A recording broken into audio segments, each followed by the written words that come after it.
ಆತ್ಮೀಯ ಸಹೋದರ ಮತ್ತು ಸಹೋದರಿಯರೇ, ನಿಮ್ಮೆಲ್ಲರಿಗೂ ತಂದೆಯ ದೇವರ ನಾಮದಲ್ಲಿಯೂ ಯೇಸು ಕ್ರಿಸ್ತ ನಾಮದಲ್ಲಿ ವಂದಿಸುತ್ತಾ ಈ ಒಂದು ಸಂಜೆ ವೇಳೆಯಲ್ಲಿ ಲೈಫ್ ಆಫ್ ಕ್ರೈಸ್ಟ್ ಭಾಗ 2 ಈ ಒಂದು ಕೂಟ ನಾವು ಆರಂಭ ಮಾಡ್ಕೊಳ್ಳುವಂತವರಾಗಿರೋಣ. ಅದಕ್ಕಿಂತ ಮುಂಚಿತವಾಗಿ ಒಂದು ಪ್ರಾರ್ಥನೆ ಪೂರ್ವಕವಾಗಿ ಈ ಒಂದು ಕೂಟ ನಾವು ಆರಂಭ ಮಾಡೋಣ. ನಮ್ಮನ್ನು ಪ್ರಾರ್ಥನೆ ನಡೆಸಬೇಕಾಗಿ ಸೋದರಾದಂತ ಪ್ರತಾಪ್ ಬ್ರದರ್ನ ಕೇಳ್ಕೊಳ್ತೀನಿ.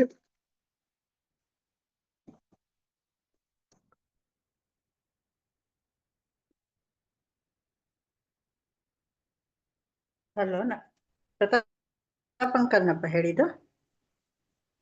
ಹೌದು ಬ್ರದರ್, ಪ್ರತಾಪ್ ಅಂತ ಒಂದು ಓಪನಿಂಗ್ ಪ್ರೇಯರ್ ಮಾಡಿದ್ದಾರೆ.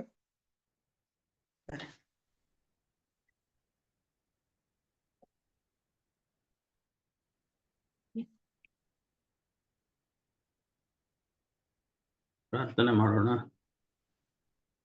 ಸದಮಲ ನೆನೆಸಿಕೊಂಡು ಶಾಶ್ವತ ಲೋಕದಲ್ಲಿ ನಿತ್ಯ ನಿವಾಸಿಯಾಗಿರುವಂಥ ಮಹೋನ್ನತನಾದ ನಮ್ಮ ಪರಮ ತಂದೆಯಾದ ದೇವರೇ, ಸ್ವಾಮಿ, ನಿಮ್ಮ ಅಪಾರವಾದಂತಹ ಪ್ರೀತಿ ಕೃಪೆ ಕರುಣೆಗಳಿಂದ ನಮ್ಮನ್ನು ಇನ್ನೂ ಕೂಡ ಜೀವಿತರ ಸಂಖ್ಯೆಯಲ್ಲಿಟ್ಟಿದ್ದೀಯಪ್ಪ. ಅದಕ್ಕಾಗಿ ಸ್ತೋತ್ರ. ತಂದೆ ದೇವರೇ, ಕಾಲವು ಬಹಳ ಕೊಂಚವೇ ಎಂದು ಅರಿತಿರುವ ಸೈತಾನನು ತನ್ನ ಮಾರ್ಗವನ್ನು ಬದಲಿಸಿಕೊಂಡು ನಿನ್ನ ಮಕ್ಕಳ ಮೇಲೆ ಆತನು ಎರಗಬಹುದು. ಇಂಥ ಅನೇಕ ಘಟನೆಗಳನ್ನು ನಾವು ಕೇಳಿದ್ದೇವೆ, ಓದಿದ್ದೇವೆ.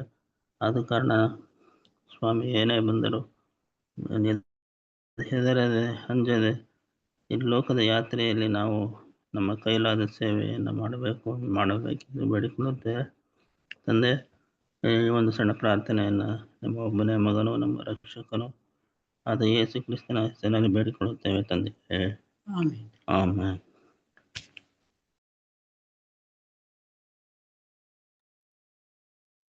ಆಮೆನ್. Thank you brother.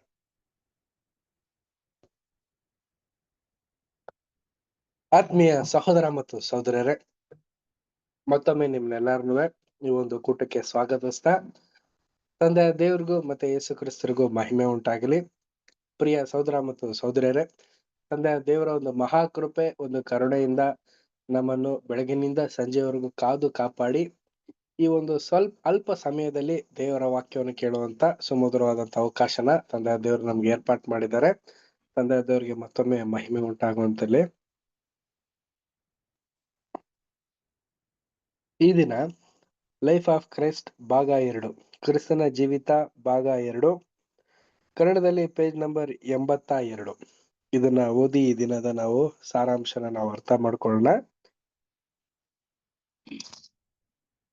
ಯೇಸುವು ಜೀವದಾಯಕನು.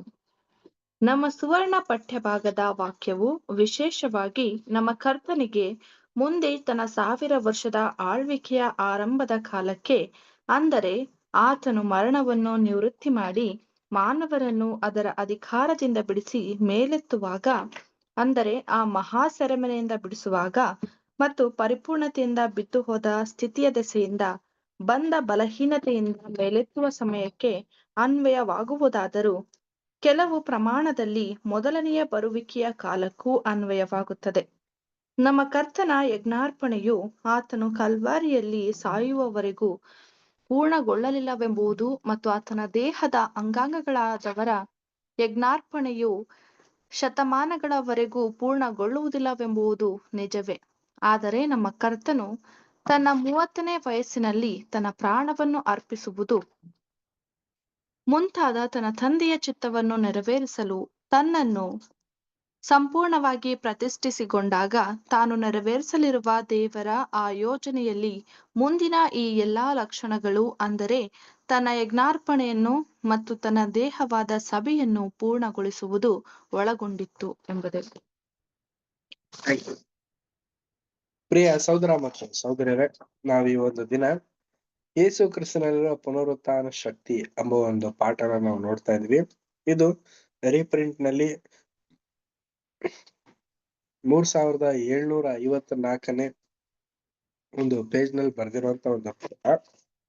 ಪ್ರಿಯ ಸಹೋದರ ಮತ್ತು ಸಹೋದರಿಯರೇ, ನಮಗೆಲ್ಲ ತಿಳಿದಿರೋ ಪ್ರಕಾರ ಯೇಸುವಿನಲ್ಲಿ ಜೀವದಾಯಕನು ಅಂದ್ರೆ ಏನು ಅಂತಂದ್ರೆ, ನಮ್ಮ ರಕ್ಷಕರು, ನಮ್ಮ ವಿಮೋಚಕರಾಗಿರುವಂತ ಯೇಸು ಕ್ರಿಸ್ತರು ಒಂದು ಜೀವನ ಕೊಡೋದಕ್ಕೆ ಶಕ್ತರು ಅನ್ನೋ ಒಂದು ಪಾಠನ ನಾವು ನೋಡ್ತಾ ಇದ್ವಿ ಪ್ರಿಯರೇ. ನೋಡಿ, ನಮ್ಗೆ ಸಂಪೂರ್ಣ ಪಾಠ ಭಾಗ್ಯದಲ್ಲಿ, ವಾಕ್ಯದಲ್ಲೂ ಮತ್ತೆ ಎಲ್ಲಾ ಒಂದು ವಿಚಾರದಲ್ಲೂ ಕೂಡ ನಮಗೆ ತಿಳಿಸಿ ಹೇಳ್ತಾ ಇರೋದೇ ಏನು ಅಂತಂದ್ರೆ, 1000 ವರ್ಷದ ಒಂದು ಆಳ್ವಿಕೆಯ ಆರಂಭದ ಕಾಲದಲ್ಲಿ. ನೋಡಿ, ಈ ಒಂದು 1000 ವರ್ಷದ ಒಂದು ಆರಂಭ ಯಾವಾಗ ಆಯ್ತು ಅಂತ ನಾವು ನೋಡ್ಬೇಕಾದ್ರೆ 1874 ನಲ್ಲಿ ಆರಂಭ ಆಯ್ತು ಪ್ರಿಯರೇ. ಅಲ್ಲಿಂದ ಎಷ್ಟೋ ಒಂದು ಮರಣ ನಡೀತಾ ಇದೆ, ಈಗ್ಲೂ ಕೂಡ ನಡೀತಾ ಇದೆ. ಹೀಗಿರ್ಬೇಕಾದ್ರೆ ಈ ಒಂದು ಮಹಾ ಸೆರೆಮನೆಯ ಬಿಡುಗಡೆ ಅಂದ್ರೆ ಏನು? ಯಾವ ಒಂದು ಸೆರೆಮನೆ ಪ್ರಿಯರೇ? ಮರಣ ಅನ್ನೋ ಒಂದು ಸೆರೆಮನೆ ಪ್ರಿಯರೇ. ಮನುಷ್ಯನ ಒಂದು ಜೀವಿತದಲ್ಲಿ ಮರಣ ಅನ್ನೋ ಒಂದು ಅಂಶ ಇದೆಯಲ್ಲ, ಆ ಒಂದು ಸಮಯ, ಆ ಒಂದು ಸ್ಥಿತಿಗತಿನ ಮನುಷ್ಯನು ಕಂಡಿರಲಿಕ್ಕೆ ಅಸಾಧ್ಯವಾದಂತ ಒಂದು ಸಂಗತಿ ಪ್ರಿಯರೇ. ಏನಕ್ಕೆ ಈ ಒಂದು ವಾರ್ತೆ ಹೇಳ್ತಾ ಇದೀವಿ ಅಂತಂದ್ರೆ, ನೋಡಿ, ನಾವೆಲ್ಲಾ ಒಂದು ಸಂದರ್ಭನು ಕೂಡ ಅನುಭವಿಸಿರ್ತೀವಿ, ಅದರಲ್ಲಿರುವಂತ ಒಂದು ಅನುಭವನ ನಾವು ಹೊಂದಿರ್ತೀವಿ. ಮರಣ ಹೊಂದ ನಂತರ ಆಗುವಂತ ಒಂದು ಅನುಭವನ ನಾವ್ ಯಾರು ಕೂಡ ಇರೋದಕ್ಕೆ ಸಾಧ್ಯನೇ ಇಲ್ಲ. ಯಾಕೆಂದ್ರೆ ಈ ಒಂದು ಮರಣ ಹೊಂದ ತಕ್ಷಣನೇ ಏನಾಗೋಗ್ತೀವಿ ಅಂತಂದ್ರೆ, ನಮ್ಗೆ ಏನೇ ಒಂದು ಘಟನೆ ನಡೆದ್ರು ಕೂಡ ನಮ್ಮ ಒಂದು ಆಲೋಚನೆಯಲ್ಲಿ ಇರೋದಿಲ್ಲ, ನಮ್ಮ ಒಂದು ಜ್ಞಾಪಕದಲ್ಲೂ ಕೂಡ ಬರೋದಿಲ್ಲ. ಹಾಗಿರ್ಬೇಕಾದ್ರೆ ಈ ರೀತಿ ಇರುವಂತ ಒಂದು ಮನುಷ್ಯನ ಒಂದು ಜೀವನವನ್ನು, ಜೀವಶ್ವಾಸ ಕಳ್ಕೊಂಡಿರುವಂತ ಮನುಷ್ಯನಿಗೆ ಅದೇ ಒಂದು 1000 ವರ್ಷದಲ್ಲಿ ಕ್ರಿಸ್ತನ ಒಂದು ಒಂದು ವಿಶೇಷವಾದಂತ ಒಂದು ಕಾಲಘಟ್ಟ ಸಮಯದಲ್ಲಿ ಖಂಡಿತವಾಗ್ಲೂ ಏನ್ ನಡೆಯುತ್ತೆ ಅಂದ್ರೆ, ಆ ಒಂದು ಜೀವಶ್ವಾಸನ ಮತ್ತೆ ಅದೇ ವ್ಯಕ್ತಿಗೆ ಅದೇ ಒಂದು ದೇಹನ ಉಂಟು ಮಾಡಿ ಕೊಡುವಂತದ್ದು ಇದೆಯಲ್ಲ, ಇದು ಪ್ರಿಯ ಸಹೋದರ ಮತ್ತು ಸಹೋದರಿಯರೇ ಒಂದು ಜೀವದಾಯಕ. ಈ ಒಂದು ಜೀವದಾಯಕನ ಯೇಸು ಕ್ರಿಸ್ತರು ಮಾಡೇ ಮಾಡ್ತಾರೆ. ಇದೇ ವಾಕ್ಯದಲ್ಲಿ ನಮ್ಗೆ ಗೋಚರ ಪಡಿಸ್ತಾ ಇರೋದು. ನೋಡಿ, ಯೇಸು ಕ್ರಿಸ್ತರಲ್ಲೂ ಕೂಡ ಒಂದು ಉದಾಹರಣೆನ ನಾವು ನೋಡ್ತೀವಿ.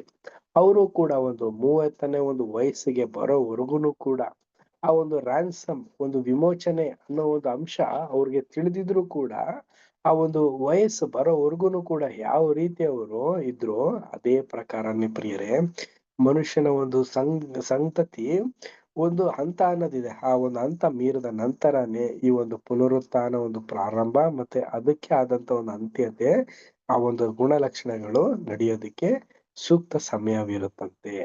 ನೆಕ್ಸ್ಟ್ ಪ್ಯಾರ ನಾವು ರೀಡ್ ಮಾಡೋಣ. ನೆಕ್ಸ್ಟ್ ಪ್ಯಾರ ಅನ್ನು ಸಿಸ್ಟರ್ ರೀಡ್ ಮಾಡಿ ಸಿಸ್ಟರ್.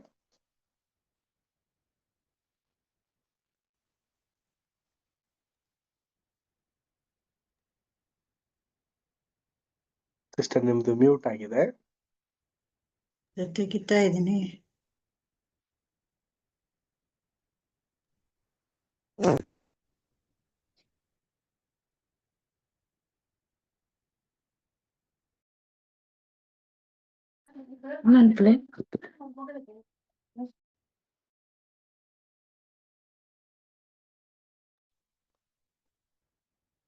ಓಕೆ, ನವಿತಾ ಸಿಸ್ಟರ್ ನೀವೇ ರೀಡ್ ಮಾಡಿ. Okay brother. ನಮ್ಮ ಪರಲೋಕದ ತಂದೆಯು ಆತನ ಕ್ರಿಸ್ತನ ಯಜ್ಞಾರ್ಪಣೆಯನ್ನು ಎಷ್ಟು ಮಾನ್ಯ ಮಾಡಿದ್ದಾನೆಂಬುದು ಪವಿತ್ರಾತ್ಮದಲ್ಲಿ ಪಾಲನ್ನು ಅನುಗ್ರಹಿಸುವುದರಲ್ಲಿ ಪ್ರಮಾಣಗೊಂಡಿರುವುದು. ಆತನ ಈ ಮೇಲಾದ ಅಭಿಷೇಕವು ಆತನನ್ನು ಮೆಸ್ಸಿಯನನ್ನಾಗಿ, ಅಂದರೆ ಕ್ರಿಸ್ತನನ್ನಾಗಿ ನೇಮಿಸಿ, ಆತನ ದೇಹವಾಗಿರುವ ಸಭೆಯ ನಿರೀಕ್ಷೆಗೆ ಆಧಾರನಾಗಿಯೂ ಮಾತ್ರವಲ್ಲದೆ ಕಡೆಯಲ್ಲಿ ಎಲ್ಲ ಸಂಗತಿಗಳಿಗೂ ನಿರೀಕ್ಷೆಯ ಆಧಾರನನ್ನಾಗಿಯೂ ಮಾಡಿರುವುದು. ಹೀಗಾಗಿ ನಮ್ಮ ಕರ್ತನು ಈ ಒಡಂಬಡಿಕೆಯ ಅನುಸಾರವಾಗಿಯೇ ನಡೆದುಕೊಳ್ಳುತ್ತಿದ್ದರಿಂದಲೂ ಮತ್ತು ತಂದೆಯು ಆತನನ್ನು ಹೀಗೆಯೇ ಗುರುತಿಸುತ್ತಿದ್ದರಿಂದಲೂ ಮತ್ತು ನಮ್ಮ ಕರ್ತನು ಪ್ರತಿಷ್ಠೆಯ ಮೂಲಕವಾದ ಈ ಒಡಂಬಡಿಕೆಯನ್ನು, ಅಂದರೆ ಯಜ್ಞಾರ್ಪಣೆಯನ್ನು ಎಂದೂ ರದ್ದುಪಡಿಸಲಿಲ್ಲವಾದ್ದರಿಂದಲೂ ನಮ್ಮ ಕರ್ತನಿಗೆ ಈ ದೃಷ್ಟಿಯಿಂದ ಆಲೋಚಿಸುವುದು, ನಡೆದುಕೊಳ್ಳುವುದು ಮತ್ತು ನುಡಿಯುವುದು ಸಮಂಜಸವಾಗಿತ್ತು. ಇದು ಹೀಗೆ ಕೇವಲ ನಂಬಿಕೆಯ ಮೂಲಕ ಆತನ ಜೀವಿತದ ಕಡೆಯವರೆಗೂ ನಡೆದಿತ್ತಲ್ಲದೆ, ಈ ಸುವಾರ್ಥ ಯುಗದ ಕಡೆಯವರೆಗೂ ಹೀಗೆಯೇ ಭರವಸೆಯಿಂದಲೇ ನಡೆಯುವುದು ಮತ್ತು 1000 ವರ್ಷದ ಆಳ್ವಿಕೆಯ ಕಾಲದ ಕಡೆಯವರೆಗೂ ದೇವರ ಸದುದ್ದೇಶಗಳೆಲ್ಲವೂ ಅಂತಿಮವಾಗಿ ಆತನಲ್ಲಿಯೂ ಮತ್ತು ಆತನ ಮೂಲಕವಾಗಿಯೂ ಇದು ನೆರವೇರುವುದೆಂಬ ಆಶ್ವಾಸನೆಯೂ ಇರುವುದು. ಹೀಗಿರಲು ಈ ದೃಷ್ಟಿಯಿಂದಲೇ ಆತನು ಹೇಳಿದ್ದು, ನಾನು ಪುನರುತ್ಥಾನವೂ ಜೀವವೂ ಆಗಿದ್ದೇನೆ. ತಾನು ನಿರ್ವಹಿಸುತ್ತಿರುವ ಈ ಯಜ್ಞಾರ್ಪಣೆಯ ಕಾರ್ಯವು ಲೋಕಕ್ಕೆ ಜೀವದಾಯಕನನ್ನಾಗಿ ಮಾಡುವ ಭಾಗ್ಯವನ್ನು ತನಗೆ ತಂದುಕೊಡುವುದೆಂದು ಆತನಿಗೆ ತಿಳಿದಿತ್ತು. ಹಾಗೂ ಈ ಅಧಿಕಾರವನ್ನು ಪ್ರಯೋಗ ಮಾಡಿಯೇ ಆತನು ತನ್ನ ಮೂಲಕ ತಂದೆಯ ಬಳಿಗೆ ಬರುವವರನ್ನು, ಅಂದರೆ ಯಾರಿಗೆ ಪ್ರೀತಿಯಿಂದ ಸೃಷ್ಟಿಕರ್ತನಿಗೆ ವಿಧೇಯರಾಗಲು ಸೂಕ್ತವಾದ ಹೃದಯದ ಬಯಕೆಗಳಿರುವುದೋ ಅವರನ್ನು ಸಮಾಧಿಯಿಂದ ಎಬ್ಬಿಸುವುದು ಮಾತ್ರವಲ್ಲದೆ ಈ ಮರಣಕರ ಸ್ಥಿತಿಯಿಂದ ಅವರನ್ನು ಸಂಪೂರ್ಣವಾಗಿ ಪರಿಪೂರ್ಣತೆಗೆ ತರುವನು. Thank you brother. Thank you sister. ಪ್ರಿಯ ಸಹೋದರ ಮತ್ತು ಸಹೋದರಿಯರೇ, ಈ ಒಂದು ಕಾಂಟೆಕ್ಸ್ಟ್ ನಲ್ಲಿ ನಮಗೆ ಸುಲಭದ ರೀತಿಯಲ್ಲಿ ಒಂದು ಮಾಹಿತಿನ ಹಿರಿಯ ಸಹೋದರಾದಂತ ರಜಲ್ ಬ್ರದರ್ ನಮ್ಗೆ ಇಲ್ಲಿ ತಿಳಿಸ್ತಾ ಇದ್ದಾರೆ. ನೋಡಿ, ಪರಲೋಕದ ತಂದೆಯ ದೇವರ ಒಂದು ಚಿತ್ತ ಮತ್ತೆ ಒಂದು ಆಲೋಚನೆ ಏನಾಗಿತ್ತು ಅಂತ ನಾವು ನೋಡ್ಬೇಕಾದ್ರೆ, ಪವಿತ್ರಾತ್ಮನ ಫಲಗಳನ್ನ ಈ ಒಂದು ಮನುಷ್ಯರಲ್ಲಿ ಬರ್ಲಿ ಅನ್ನೋದೇ ಅವರ ಒಂದು ಆಲೋಚನೆ ಆಗಿತ್ತು. ಇದಕ್ಕೆ ಒಂದು ಉದಾಹರಣೆಯಾಗಿ ಯೇಸು ಕ್ರಿಸ್ತರನ್ನು ಕೂಡ ಕಳಿಸ್ಕೊಟ್ರು. ಅಂದ್ರೆ ಸ್ವತಃ ತನ್ನ ಮಗನ್ನೇ ನಮಗೆ ಒಂದು ಮಾದರಿಯಾಗಿಯೂ ಒಂದು ಬಿಂಬವಾಗಿ ಏನ್ ಮಾಡ್ತಾ ಇದಾರೆ ಅಂತಂದ್ರೆ ಕಳಿಸ್ಕೊಟ್ರು. ಅವ್ರು ಏನ್ ಮಾಡಿದ್ರು ಅಂತಂದ್ರೆ ಎಲ್ಲಾ ಫಲಗಳನ್ನ ತೋರಿಸಿ ಮೆಸ್ಸಿಯನ ಒಂದು ಗುಣಲಕ್ಷಣಗಳನ್ನ ಇಡೀ ಲೋಕದಕ್ಕೆ ಒಂದು ವಿಚಾರಗಳನ್ನ ತಿಳಿಸಿ, ಅವರು ಸಭೆ ಹೇಗಿರ್ಬೇಕು, ಸಭೆಯ ಒಂದು ನಿರೀಕ್ಷೆಗಳು ಯಾವ ರೀತಿ ಇರ್ಬೇಕು, ಸಭೆಯ ಒಂದು ಸ್ಥಿತಿಗತಿಗಳನ್ನ ಯಾವ ರೀತಿ ಇದ್ರೇನೆ ಆ ಒಂದು ರಾಜ್ಯಕ್ಕೆ ಯೋಗ್ಯರಾಗಿ ಕಾಣ್ತಾರೆ ಅನ್ನೋಂತ ಮಕ್ಕಳನ್ನ ಮಾತ್ರ ಆರಿಸಿ ತಂದೆಯ ಬಳಿಗೆ ಕರ್ಕೊಂಡು ಹೋಗೋದೇ ಯೇಸು ಕ್ರಿಸ್ತರ ಒಂದು ಆಲೋಚನೆ ಮತ್ತೆ ಒಂದು ಉದ್ದೇಶ ಆಗಿತ್ತು. ಪ್ರಿಯರೇ, ಇದು ಹೇಳ್ಬೇಕಾದ್ರೆ ತುಂಬಾ ಸುಲಭವಾದಂತಹ ರೀತಿಯಲ್ಲಿ ನಾವು ಹೇಳ್ಬೋದು, ಆದ್ರೆ ಇದು ಒಂದು ದೊಡ್ಡ ಒಂದು ಪ್ರೋಸೆಸ್ ಆಗಿತ್ತು. ಪ್ರಿಯರೇ, ಈ ಒಂದು ಪ್ರೋಸೆಸ್ನ ಯೇಸು ಕ್ರಿಸ್ತರು ಹೇಗೆ ಆಲೋಚಿಸಿದ್ರು ಅಂತಂದ್ರೆ, ಅವರಲ್ಲಿ ಇದ್ದಂತ ಒಂದು ಶಕ್ತಿ ಮತ್ತೆ ಒಂದು ಜ್ಞಾನನ ಈ ಒಂದು ಸುವಾರ್ತೆಯ ಕಡೆಗೆ ಇಟ್ಟಿ ಭರವಸೆಯನ್ನ ಕೊಟ್ಟು 1000 ವರ್ಷದ ಒಳಗೂನು, ಅಂದ್ರೆ ನೋಡಿ, ಈ ಒಂದು ಕೆಲಸನ ಹೆಚ್ಚು ಕಮ್ಮಿ 1000 ವರ್ಷದ ಒಂದು ಕಾಲಘಟ್ಟವರೆಗೂ ಕೂಡ ಮಾಡುವಂತ ಒಂದು ಕೆಲಸ. ಅದಕ್ಕೇನೆ ಯೇಸು ಕ್ರಿಸ್ತರಿಗೆ ನಾನೇ ಪುನರುತ್ಥಾನವು ಜೀವವು ಆಗಿದ್ದೀನಿ ಏನ್ಬಿಟ್ಟು ಹೇಳ್ತಾ ಇರೋದು. ಅಂದ್ರೆ ಯಾವ ರೀತಿ ಅಂತಂದ್ರೆ, ಅವರು ಇಡೀ ಲೋಕಕ್ಕೆ ಏನ್ ಮಾಡ್ತಾ ಇದಾರೆ ಅಂತಂದ್ರೆ ಪುನರುತ್ಥಾನ ಮಾಡಿಸ್ತಾ ಇದಾರೆ. ಆ ಒಂದು ಪುನರುತ್ಥಾನದಲ್ಲಿ ಜೀವ ಅಂದ್ರೆ ಏನು, ಅವರಲ್ಲಿ ಇದ್ದಂತ ಒಂದು ಜೀವ ಶ್ವಾಸ ಹೋಗಿತ್ತಲ್ಲ, ಅದೇ ಒಂದು ಜ್ಞಾಪಕ ಶಕ್ತಿಗಳನ್ನ ಮತ್ತೆ ಅವ್ರಿಗೆ ಕೊಡುವಂಥದ್ದು. ಇವೆಲ್ಲ ನಾವು ನೋಡ್ಬೇಕಾದ್ರೆ ಇದೆಲ್ಲ ಒಂದು ಸೈಂಟಿಸ್ಟ್ ರೀತಿಯ ಒಂದು ಕೆಲಸ ಕಾರ್ಯಗಳಲ್ಲ ರೀ. ಇದು ಕ್ರಿಯೇಟಿವಿಟಿ, ಅಂದ್ರೆ ಉಂಟು ಮಾಡಿರೋಂತ ವ್ಯಕ್ತಿ ಕೈಯಲ್ಲೇ ಮತ್ತೊಮ್ಮೆ ಉಂಟು ಮಾಡೋದಕ್ಕೆ ಶಕ್ತರು ಅನ್ನೋದನ್ನ ನಿರ್ವಹಣೆನ ಮಾಡ್ತಾ ಇದ್ದಾರೆ. ಪ್ರಿಯ ಸಹೋದರ ಮತ್ತು ಸಹೋದರಿಯರೇ, ಈ ರೀತಿ ಇರ್ಬೇಕಾದ್ರೆ ಇಂಥ ಒಂದು ವಿಶೇಷವಾದಂತ ಒಂದು ಕೆಲ್ಸನ ಅವರು ಯಾವ ಒಂದು ವಿಚಾರದಲ್ಲಿ ಮಾಡಿದ್ರು ಅಂತಂದ್ರೆ, ಒಂದು ಪ್ರೀತಿಯಿಂದ. ಪ್ರಿಯ ಸಹೋದರ ಮತ್ತು ಸಹೋದರಿಯರೇ, ಯಾರ ಮೇಲೆ ಪ್ರೀತಿ ಇಟ್ಟಿದ್ರು? ತಂದೆ ದೇವ್ರ ಮೇಲೆ, ಇಡೀ ಲೋಕ ಜನರ ಮೇಲೆ. ಇಡೀ ಲೋಕ ಜನರಲ್ಲಿ ಒಳ್ಳೆ ಒಂದು ಹೃದಯನ ಹೊಂದಿರುವಂತ ಮಕ್ಕಳನ್ನ, ಅಂದ್ರೆ ಯಾರು? ಚಿಕ್ಕ ಹಿಂಡು. ಪ್ರಿಯ ಸಹೋದರ ಮತ್ತು ಸಹೋದರಿಯರೇ, ದೇವ್ರು ಏನ್ ನೋಡ್ತಾ ಇದಾರೆ ಅಂತಂದ್ರೆ ಒಂದು ಜ್ಞಾನನ ನೋಡ್ತಾ ಇಲ್ಲ. ಪ್ರಿಯ ಸಹೋದರ ಮತ್ತು ಸಹೋದರಿಯರೇ, ಅವ್ರು ನೋಡ್ತಾ ಇರೋದು ಏನು ಅಂತ ಅಂದ್ರೆ, ಪ್ರಿಯರೇ, ಹೃದಯನ. ಮನುಷ್ಯನಲ್ಲಿ ಇರುವಂತ ಒಂದು ಆಲೋಚನೆ ಮಾಡುವಂತ ಒಂದು ಶಕ್ತಿ ಅಲ್ಲ, ಅವರು ಒಂದು ನೆನೆಸುವಂತ ಒಂದು ಸಂಗತಿಗಳಿರತ್ತಲ್ಲ, ಒಂದು ಹೃದಯದ ಒಂದು ಮನಸ್ಥಿತಿ ಇರುತ್ತಲ್ಲ, ಅದನ್ನ ನೋಡಿ ಅಂತ ಒಂದು ಯೋಗ್ಯವಾದಂತ ಒಂದು ಸ್ಥಾನಕ್ಕೆ ಜೀವನ ಕೊಟ್ಟು ಜೀವದಾಯಕನು ಅಂತ ಅನ್ನಿಸ್ಕೊಂತಾ ಇದ್ದಾರೆ. ನೆಕ್ಸ್ಟ್ ಪ್ಯಾರಾ ನಾವು ರೀಡ್ ಮಾಡೋಣ. ಅನ್ನು ಸಿಸ್ಟರ್, ನೆಟ್ವರ್ಕ್ ಎಲ್ಲ ಇದೆಯಾ? ಸರಿ, ಓದ್ತೀನಿ. Thank you sister. ನಮ್ಮ ಕರ್ತನ ಅದ್ಭುತ ಕಾರ್ಯಗಳ ನಿದರ್ಶನ. ತಾನು ಜೀವದಾಯಕನೆಂದು, ಅಂದರೆ ತನಗೆ ಜೀವವನ್ನು ನೀಡುವ ಅಧಿಕಾರ ಸವಲತ್ತುಗಳು ಇರುವುದೆಂಬುದನ್ನು ಕೇವಲ ಸಾಬೀತುಪಡಿಸುವ ಸಲುವಾಗಿ ನಮ್ಮ ಕರ್ತನು ಅದ್ಭುತಗಳನ್ನು ಮಾಡದದ್ದು ಮಾತ್ರವಲ್ಲದೆ, ಹೀಗೆ ಮಾಡುವುದರಲ್ಲಿ ತನಗೆ ಸಂತೋಷವಿರುವುದೆಂಬುದನ್ನು ಸೂಚಿಸಲು ಸಹ ಇದನ್ನು ಮಾಡಿದ್ದನು. ಈ ದೃಷ್ಟಿಯಿಂದ ನಮ್ಮ ಕರ್ತನ ಅದ್ಭುತಗಳು ಒಂದು ಸೀಮಿತ ಪ್ರಮಾಣದಲ್ಲಿನ ಸಣ್ಣ ನಿದರ್ಶನಗಳಾಗಿದ್ದು, ಅವು ಆತನು ತನ್ನ 1000 ವರ್ಷದ ಆಳ್ವಿಕೆಯ ಕಾಲದಲ್ಲಿ ಪ್ರಭಾವ ಹೊಂದಿದ ತನ್ನ ಸಭೆಯೊಡನೆ ಕೂಡಿ ಮಾನವರೆಲ್ಲರಿಗಾಗಿ ನಿರ್ವಹಿಸುವ ಭವ್ಯವಾದ ಕಾರ್ಯಕ್ಕೆ ಸೂಚನೆಯಾಗಿದ್ದವು. ಆಗ ಕುರುಡರೆಲ್ಲರ ಕಣ್ಣುಗಳು ಕಾಣತೊಡಗುವವು ಮತ್ತು ಕಿವುಡರ ಕಿವಿಗಳು ತೆರೆಯಲಾಗುವುದು. ಹಾಗೂ ಮಾನಸಿಕ, ನೈತಿಕವಾಗಿ ಮತ್ತು ಶಾರೀರಿಕವಾಗಿ ಊನವಾದವರು ಸ್ವಸ್ಥವಾಗುವರು. ಅಲ್ಲದೆ ಪಾಪ ಅಪರಾಧಗಳ ನಿಮಿತ್ತ ಸತ್ತವರೆಲ್ಲರಿಗೂ ಪುನಶ್ಚೇತನವಾಗುವುದು ಮತ್ತು ಜಗದುತ್ಪತ್ತಿ ಮೊದಲುಗೊಂಡು ಪರಿಶುದ್ಧ ಪ್ರವಾದಿಗಳ ಮೂಲಕ ವಾಗ್ದಾನ ಮಾಡಿದಂತೆ ವಿಧೇಯತೆಯ ಮೂಲಕವಾಗಿ ಹಂತ ಹಂತವಾಗಿ ಕಳೆದುಕೊಂಡಿದ್ದೆಲ್ಲವೂ ಪೂರ್ಣವಾಗಿ ಪುನರ್ವಶವಾಗುವುದು. ಅಪೊಸ್ತಲರ ಕೃತ್ಯಗಳು 3ನೇ ಅಧ್ಯಾಯ 19 ಮತ್ತು 20ನೇ ವಚನ. Thank you sister. ಪ್ರಿಯ ಸಹೋದರ ಮತ್ತು ಸಹೋದರರೇ, ಅಪೊಸ್ತಲರ ಕೃತ್ಯಗಳು 3ನೇ ಅಧ್ಯಾಯ 19 ಮತ್ತು 20ನೇ ವಚನ ಓದಿ.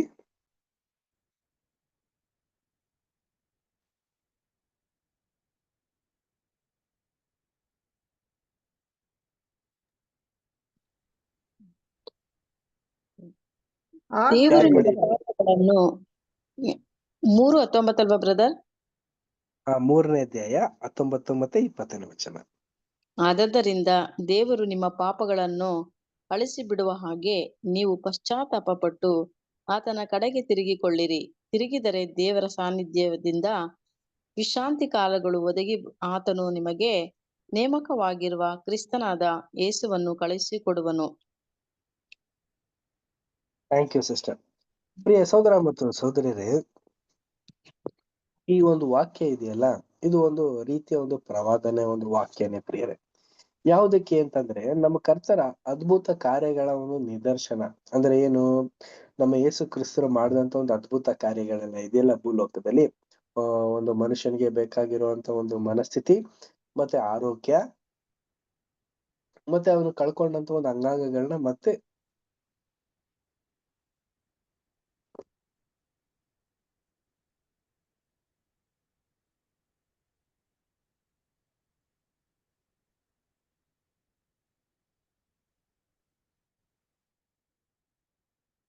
ಮತ್ತೆ ಆ ಒಂದು ಅಂಗಾಂಗಗಳನ್ನ ಕೊಡುವಂತ ಒಂದು ಸಂಗತಿ ಇದೆಯಲ್ಲ, ಈ ಒಂದು ಕರ್ತವ್ಯನ ಯೇಸು ಕ್ರಿಸ್ತರು ಅದನ್ನ ಯಾವ ರೀತಿ ಮಾಡಿದ್ರು ಅಂತಂದ್ರೆ ಭೂಲೋಕದಲ್ಲಿ ಇದ್ದಾಗ್ಲೇನೆ ಮಾಡಿದ್ರು ಪ್ರಿಯರೇ. ಇದರಲ್ಲಿ ನಮ್ಗೆಲ್ಲರಿಗೂ ಕೂಡ ನೋಡ್ದಾಗ್ಲೂ ಕೂಡ, ಓದ್ದಾಗ್ಲೂ ಕೇಳ್ದಾಗ್ಲೂ ಸಂತೋಷ ಆಗುತ್ತೆ. ಆದ್ರೆ ಇದು ಒಂದು ದೂರದೃಷ್ಟಿಯ ಒಂದು ಆಲೋಚನೆಯೇ ಆಗಿತ್ತು ಯೇಸು ಕ್ರಿಸ್ತರಿಗೆ. ಏನಕ್ಕೆಂದ್ರೆ ಮುಂದೆ ಬರುವಂತ ಒಂದು 1000 ವರ್ಷದ ಒಂದು ಆಳ್ವಿಕೆಯ ಕಾಲದಲ್ಲಿ ಇಡೀ ಜನಾಂಗದವ್ರಿಗೆ, ಕಣ್ಣು ಮುಚ್ಚಿರುವಂತವ್ರಿಗೆ ಕಣ್ಣು ತೆರೆಸೋದು ಅಂದ್ರೆ ಏನು ಪ್ರಿಯ ಸಹೋದರ ಮತ್ತು ಸಹೋದರ? ಮನೋನೇತ್ರ ತೆರೆಸೋದು, ತಂದೆ ಬಗ್ಗೆ ಒಂದು ಜ್ಞಾನನ ಕೊಡುವಂಥದ್ದು, ಇಡೀ ಲೋಕದ ಒಂದು ಸತ್ಯ ಮಾರ್ಗಕ್ಕೆ ತರುವಂತದ್ದು, ಪಾಪದಲ್ಲಿರುವಂತವ್ರನ್ನ ಪಾಪದಿಂದ ಬಿಡುಗಡೆ ಮಾಡೋದು. ಅಂದ್ರೆ ಯಾವ ರೀತಿ? ಆ ಒಂದು ಪಾಪದ ಪಾಲಕ್ಕೆ ಅವರು ದಾಸತ್ವರಾಗಿರ್ತಾರಲ್ಲ, ಅಂತ ಒಂದು ವಿಚಾರಗಳನ್ನೆಲ್ಲನೂ ಕೂಡ ನಶಿಸ್ಬಿಡೋದು. ಅದರಲ್ಲಿ ಪಾಪನೇ ಇಲ್ದೇ ಇರೋ ರೀತಿಯಲ್ಲಿ, ಪಾಪನೇ ಮಾಡಕ್ಕೆ ಆಗದೆ ಇರೋ ರೀತಿಯಲ್ಲಿ ಮಾಡುವಂತ ಒಂದು ಸಂಗತಿಗಳು. ಅಂದ್ರೆ ಏನು? ಪಾಪನೇ ಮಾಡೋದಿಲ್ಲ ಅಂತ ಅಲ್ಲ ಪ್ರಿಯರೇ. ಅಂದ್ರೆ ಪಾಪದ ಒಂದು ಪ್ರೇರೇಪಣೆ ಇರೋದಿಲ್ಲ. ಒಂದು ಆತ್ಮಿಕವಾದಂತ ಒಂದು ಬೆಳವಣಿಗೆಗೆ ಬೇಕಾಗಿರುವಂತ ಒಂದು ಗುಣಲಕ್ಷಣಗಳನ್ನ ಹೊಂದ್ಕೊಳ್ಳೋದಕ್ಕೆ ಅವರು ಆಸಕ್ತಿ ಪಡುವಂತದ್ದು, ಅಂತ ಒಂದು ಸಂಗತಿಗಳನ್ನ ಮಾಡುವಂತದಕ್ಕೆ ಯೇಸು ಕ್ರಿಸ್ತರು ತೋರ್ಸಿದ್ರು ಪ್ರಿಯ ಸಹೋದರ ಮತ್ತು ಸಹೋದರರೇ. ಇದೇ ಒಂದು ಸಂಗತಿಗಳನ್ನ ಅವರು ಏನ್ ಮಾಡಿದ್ರು ಅಂತಂದ್ರೆ ನೇಮಕನ ಮಾಡಿದ್ದು. ಮತ್ತೆ ಈ ಒಂದು ಸಂಗತಿಗಳನ್ನ ಮಾಡೋದಕ್ಕೋಸ್ಕರನೇ ಅವರು ಭೂಲೋಕದಲ್ಲೂ ಕೂಡ ಈ ಎಲ್ಲಾ ಜನರುಗಳಿಗೂ ಕೂಡ ಇದನ್ನ ತೋರ್ಸಿದ್ರು. ಇದನ್ನೇ ಯೇಸು ಕ್ರಿಸ್ತರ ಹೇಳಿರೋ ರೀತಿಯಲ್ಲೇನೆ ಪ್ರವಾದಿಗಳು ಮತ್ತೆ ಹಲವಾರು ವಾಗ್ದಾನಗಳು, ಹಲವಾರು ರೀತಿಯ ಒಂದು ಸಂಗತಿಗಳನ್ನು ಕೂಡ ನಾವು ನೋಡ್ಬೋದು ಪ್ರಿಯರೇ. ಹೆಚ್ಚು ಕಮ್ಮಿ ಬೈಬಲ್ ನಲ್ಲಿ ತುಂಬಾ ಕಡೆ 1000 ವರ್ಷದ ಒಂದು ಕುರಿತಾದಂತ ಒಂದು ಸಂಗತಿಗಳು, ತುಂಬಾ ಒಂದು ಪಾಠಗಳು ನಮ್ಮಲ್ಲಿ ನಾವು ನೋಡ್ತೀವಿ.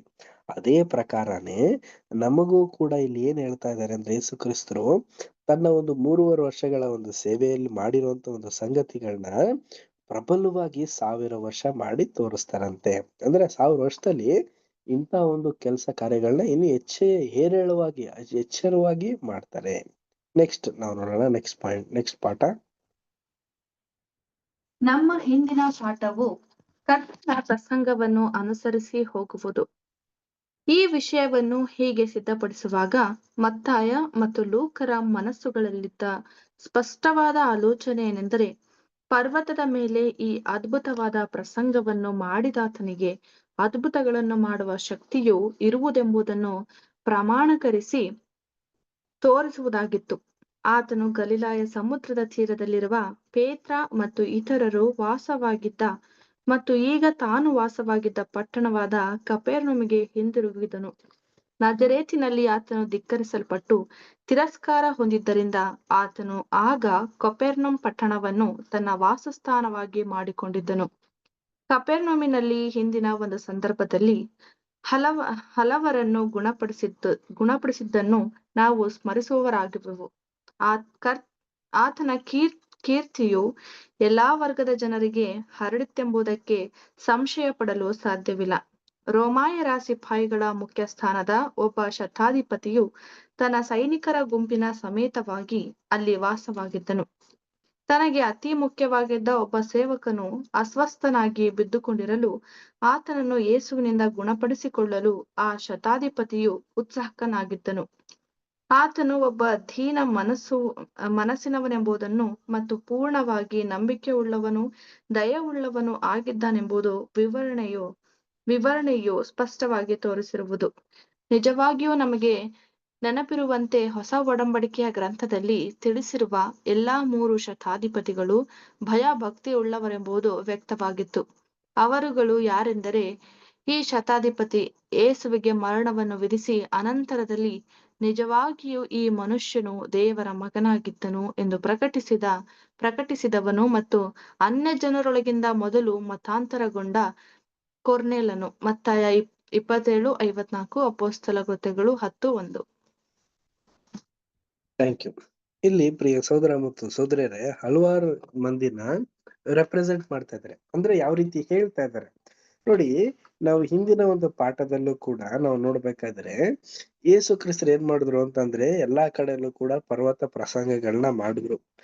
ಅಂದ್ರೆ ಯಾವ ರೀತಿ ಪ್ರಿಯ ಸಹೋದರ ಮತ್ತು ಸಹೋದರಿಯರೇ, ಆ ಒಂದು ಕಾಲದಲ್ಲಿ ಎಲ್ಲಾ ಜನರುಗಳು ಯೇಸು ಕ್ರಿಸ್ತರ ಒಂದು ಹಿತವಚನ ಕೇಳೋದಕ್ಕೋಸ್ಕರ ಅವರಲ್ಲಿ ಇರುವಂತ ಒಂದು ವಿಚಾರಗಳನ್ನ ತಿಳ್ಕೊಳ್ಳೋದಕ್ಕೋಸ್ಕರ ಬರ್ತಾ ಇದ್ರು. ಆಗ ಯೇಸು ಕ್ರಿಸ್ತರು ಏನ್ ಮಾಡೋರು ಅಂತಂದ್ರೆ ಎಲ್ಲಾ ಜನರನ್ನು ಒಂದ್ ಜಾಗದಲ್ಲಿ ಕೂರಿಸಿ ಅವರು ಸ್ವಲ್ಪ ಎತ್ತರವಾದಂತ ಒಂದು ಜಾಗದಲ್ಲಿ ನಿಂತ್ಕೊಂಡು ಪ್ರಸಂಗನ ಮಾಡ್ತಾ ಇದ್ರು. ಇದನ್ನ ನೋಡಿದಂತ ಒಂದು ಮತ್ತಾಯು ಮತ್ತೆ ಲೂಕು ಅವರು ಒಂದು ಪರ್ವತ ಪ್ರಸಂಗ ಈ ರೀತಿ ಎಲ್ಲ ಮಾಡಿದ್ರು, ಇಂಥ ಒಂದು ಅದ್ಭುತ ಕಾರ್ಯಗಳನ್ನೆಲ್ಲ ಮಾಡಿದ್ರು ಅಂದ್ಬಿಟ್ಟು ಇಂಥ ಒಂದು ಶಕ್ತಿ ಕಾರ್ಯಗಳನ್ನೆಲ್ಲ ತೋರ್ಸಿದ್ರು ಗಲಿಲಾಯ ಸಮುದ್ರದಲ್ಲಿ, ಕೆಪೆರ್ನೌಮ್ ಸ್ಥಳದಲ್ಲಿ ಅಂತ ಅಂದ್ಬಿಟ್ಟು ಎಲ್ಲಾನು ಕೂಡ ನಮ್ಗೆ ಬೈಬಲ್ ನಲ್ಲಿ ತಿಳಿಸಿದ್ದಾರೆ ಪ್ರಿಯರೇ. ಖಂಡಿತವಾಗ್ಲು ಅದೆಲ್ಲ ನಾವು ಓದಿದೀವಿ, ಅರ್ಥ ಮಾಡ್ಕೊಂಡಿದ್ವಿ. ಆದ್ರೆ ನಾವು ಒಂದು ವಿಶೇಷವಾದಂತ ವರ್ಗದ ಜನರಾಗಿರೋದ್ರಿಂದ, ಅಂದ್ರೆ ಯಾರು ಬೈಬಲ್ ಸ್ಟೂಡೆಂಟ್ಸ್ ಆಗಿರೋಂತ ನಾವು ಒಂದೊಂದು ಸಂಗತಿನೂ ಕೂಡ ನಾವು ಸರಿಯಾದಂತ ರೀತಿಯಲ್ಲಿ ನಾವು ಅರ್ಥ ಮಾಡ್ಕೋಬೇಕು. ನೋಡಿ, ಒಬ್ಬ ಶತಾಧಿಪತಿ, ಒಬ್ಬ ಸೈನಿಕ, ಒಬ್ಬ ಗುಂಪಿನಲ್ಲಿರೋಂಥವ್ರು ಅಂತ ನಾವು ನೋಡ್ಬೇಕು. ಸುಮಾರು ಜನರುಗಳೆಲ್ಲನೂ ಕೂಡ ಏನ್ ಮಾಡಿದ್ರು ಅಂತಂದ್ರೆ ಆಗ ಸಪೋರ್ಟ್ ಮಾಡದೆ ಹೋದ್ರುನು ಕೂಡ ಯೇಸು ಕ್ರಿಸ್ತ ಸತ್ತಾಂತ ಒಂದು ಸಂದರ್ಭದಲ್ಲೂ ಕೂಡ ಏನ್ ಮಾಡಿದ್ರು ಅಂದ್ರೆ ಸಹಾಯನ ಮಾಡಿದ್ರು ಪ್ರಿಯರೇ. ನೋಡ್ಬೇಕಾದ್ರೆ ಇಂಥ ಒಂದು ಪಾಠ ನಾವು ನೋಡ್ಬೇಕಾದ್ರೆ ಪ್ರಿಯರೇ, ನಮ್ಮಲ್ಲೂ ಕೂಡ 1000 ವರ್ಷದ ಒಂದು ಸಂಗತಿಯನ್ನ ನಾವು ಯೋಚಿಸ್ಬೇಕಾದ್ರೆ ಈ ರೀತಿ ಎಲ್ಲ ಆಗ್ಬೋದಾ ಅಂತ ನಾವೇನಾದ್ರೂ ಯೋಚನೆ ಮಾಡಿದ್ರೆ ಖಂಡಿತವಾಗ್ಲೂ ಒಂದು ಒಳ್ಳೆ ರೀತಿಯಲ್ಲಿ ಮನುಷ್ಯರಿಗೆಲ್ಲರಿಗೂ ಕೂಡ ಅರ್ಥ ಆಗೋ ರೀತಿಯಲ್ಲೇನೆ ಯೇಸು ಕ್ರಿಸ್ತರು ಆ ಒಂದು 1000 ವರ್ಷದ ಒಂದು ಕರ್ತವ್ಯನ ನಿರ್ವಹಣೆ ಮಾಡ್ತಾರೆ. ಕೆಲವೊಂದು ವಾಕ್ಯ ನಾವು ನೋಡೋಣ. ಮತ್ತಾಯ 27ನೇ ಅಧ್ಯಾಯ 54ನೇ ವಚನ ಓದಿ.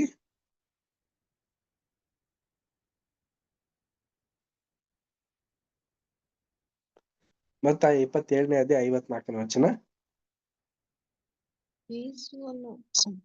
ಅವನ ಸಂಗಡ ಯೇಸುವನ್ನು ಕಾಯುತ್ತಿದ್ದವರು ಭೂಕಂಪವನ್ನು ನಡೆದ ಸಂಗತಿಗಳನ್ನು ನೋಡಿ ಬಹಳ ಹೆದರಿಕೊಂಡು ನಿಜವಾಗಿ ಈತನು ದೇವಕುಮಾರನಾಗಿದ್ದನು ಅಂದರು.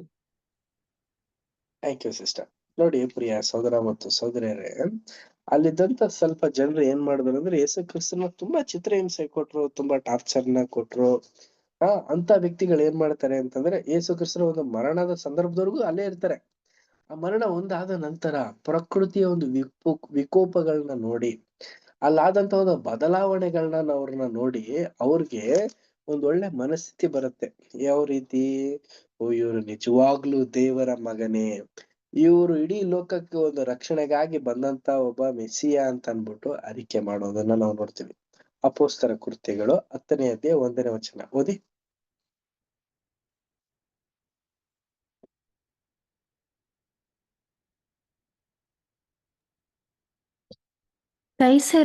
ಕೈಸರೈಯ ಪಟ್ಟಣದಲ್ಲಿ ಇತಾಲಿಯ ಸೈನ್ಯದ ಶತಾಧಿಪತಿಯಾದ ಕೊರ್ನೆಲ್ಯನೆಂಬ ಒಬ್ಬ ಮನುಷ್ಯನಿದ್ದನು. Thank you sister. ನೋಡಿ, ಅಲ್ಲಿ ಮುಂದೆ ಸಂಗತಿಗಳನ್ನ ನೀವು ಓದ್ಕೊಂಡು ಹೋಗ್ಬೇಕಾದ್ರೂ ಕೂಡ ಅರ್ಥ ಆಗತ್ತೆ. ಒಂದು ಪಟ್ಟಣದಲ್ಲಿ ಒಬ್ಬ ವ್ಯಕ್ತಿ ಇದ್ದ. ಅವನು ಯಾರು ಅಂದ್ರೆ ಕೊರ್ನೆಲಿಯಸ್. ಅವನಿಗೆ ಏನಾಗುತ್ತೆ ಅಂತಂದ್ರೆ, ಪರಲೋಕದ ರಾಜ್ಯದ ಒಂದು ರಹಸ್ಯಗಳನ್ನ, ಅಂದ್ರೆ ಯಹೂದಿಗಳಿಗೆ ಅಂತ ಸೀಮಿತವಾದಂತ ಒಂದು ಯೋಜನೆನ ಒಂದು ಅನ್ಯ ಜನರಿಗೆ ಹೊಂದಂತ ಮೊದಲನೇ ವ್ಯಕ್ತಿನೇ ಯಾರು ಅಂತಂದ್ರೆ ಈ ಒಬ್ಬ ಕೊರ್ನೆಲಿಯಸ್ ಪ್ರಿಯರೇ. ಆ ಒಂದು ಕುಟುಂಬ ನೋಡಿ, ದೇವರ ಒಂದು ಪುನರುತ್ಥಾನ ಶಕ್ತಿ ಅನ್ನೋದಿದೆಯಲ್ಲ, ಅದು ಯಾರಿಗ್ ಸೀಮಿತ ಆಯ್ತು ಅಂತಂದ್ರೆ ಇಡೀ ಲೋಕ ಜನರಿಗೆ ಎಲ್ಲಾರ್ಗು ಸೀಮಿತ ಆಯ್ತು ಅನ್ನೋದಕ್ಕೆ ಇದೇ ಒಂದು ಮೂಲ ಉದಾಹರಣೆ. ನೆಕ್ಸ್ಟ್ ಪ್ಯಾರ ನಾವು ರೀಡ್ ಮಾಡೋಣ. ನೆಕ್ಸ್ಟ್ ಪ್ಯಾರ ಬೇರೆ ಯಾರ ಬಳಿನಾದ್ರೂ ಟೆಕ್ಸ್ಟ್ ಬುಕ್ ಏನಾದ್ರು ಇದೆಯಾ?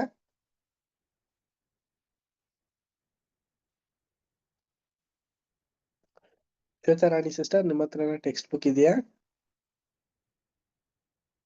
ಇಲ್ಲ ಬ್ರದರ್, ನಮ್ಮ ಹತ್ರ. Okay. Ravi brother, Manjula sister, text book ಇದೆಯಾ? ರೀಡ್ ಮಾಡ್ತೀರಾ? ಇದೆ ಬ್ರದರ್, ಓದ್ಬೋದು. ಒಂದ್ ನಿಮಿಷ ಬ್ರದರ್, ಮನೆ ಹತ್ರ ಹೊರಗಡೆ ಹೋಗ್ತಾ ಇದೀನಿ, ಒಂದ್ ನಿಮಿಷ. ನೆಕ್ಸ್ಟ್ ಓದ್ತೀವಿ ಬ್ರದರ್. Okay brother, okay.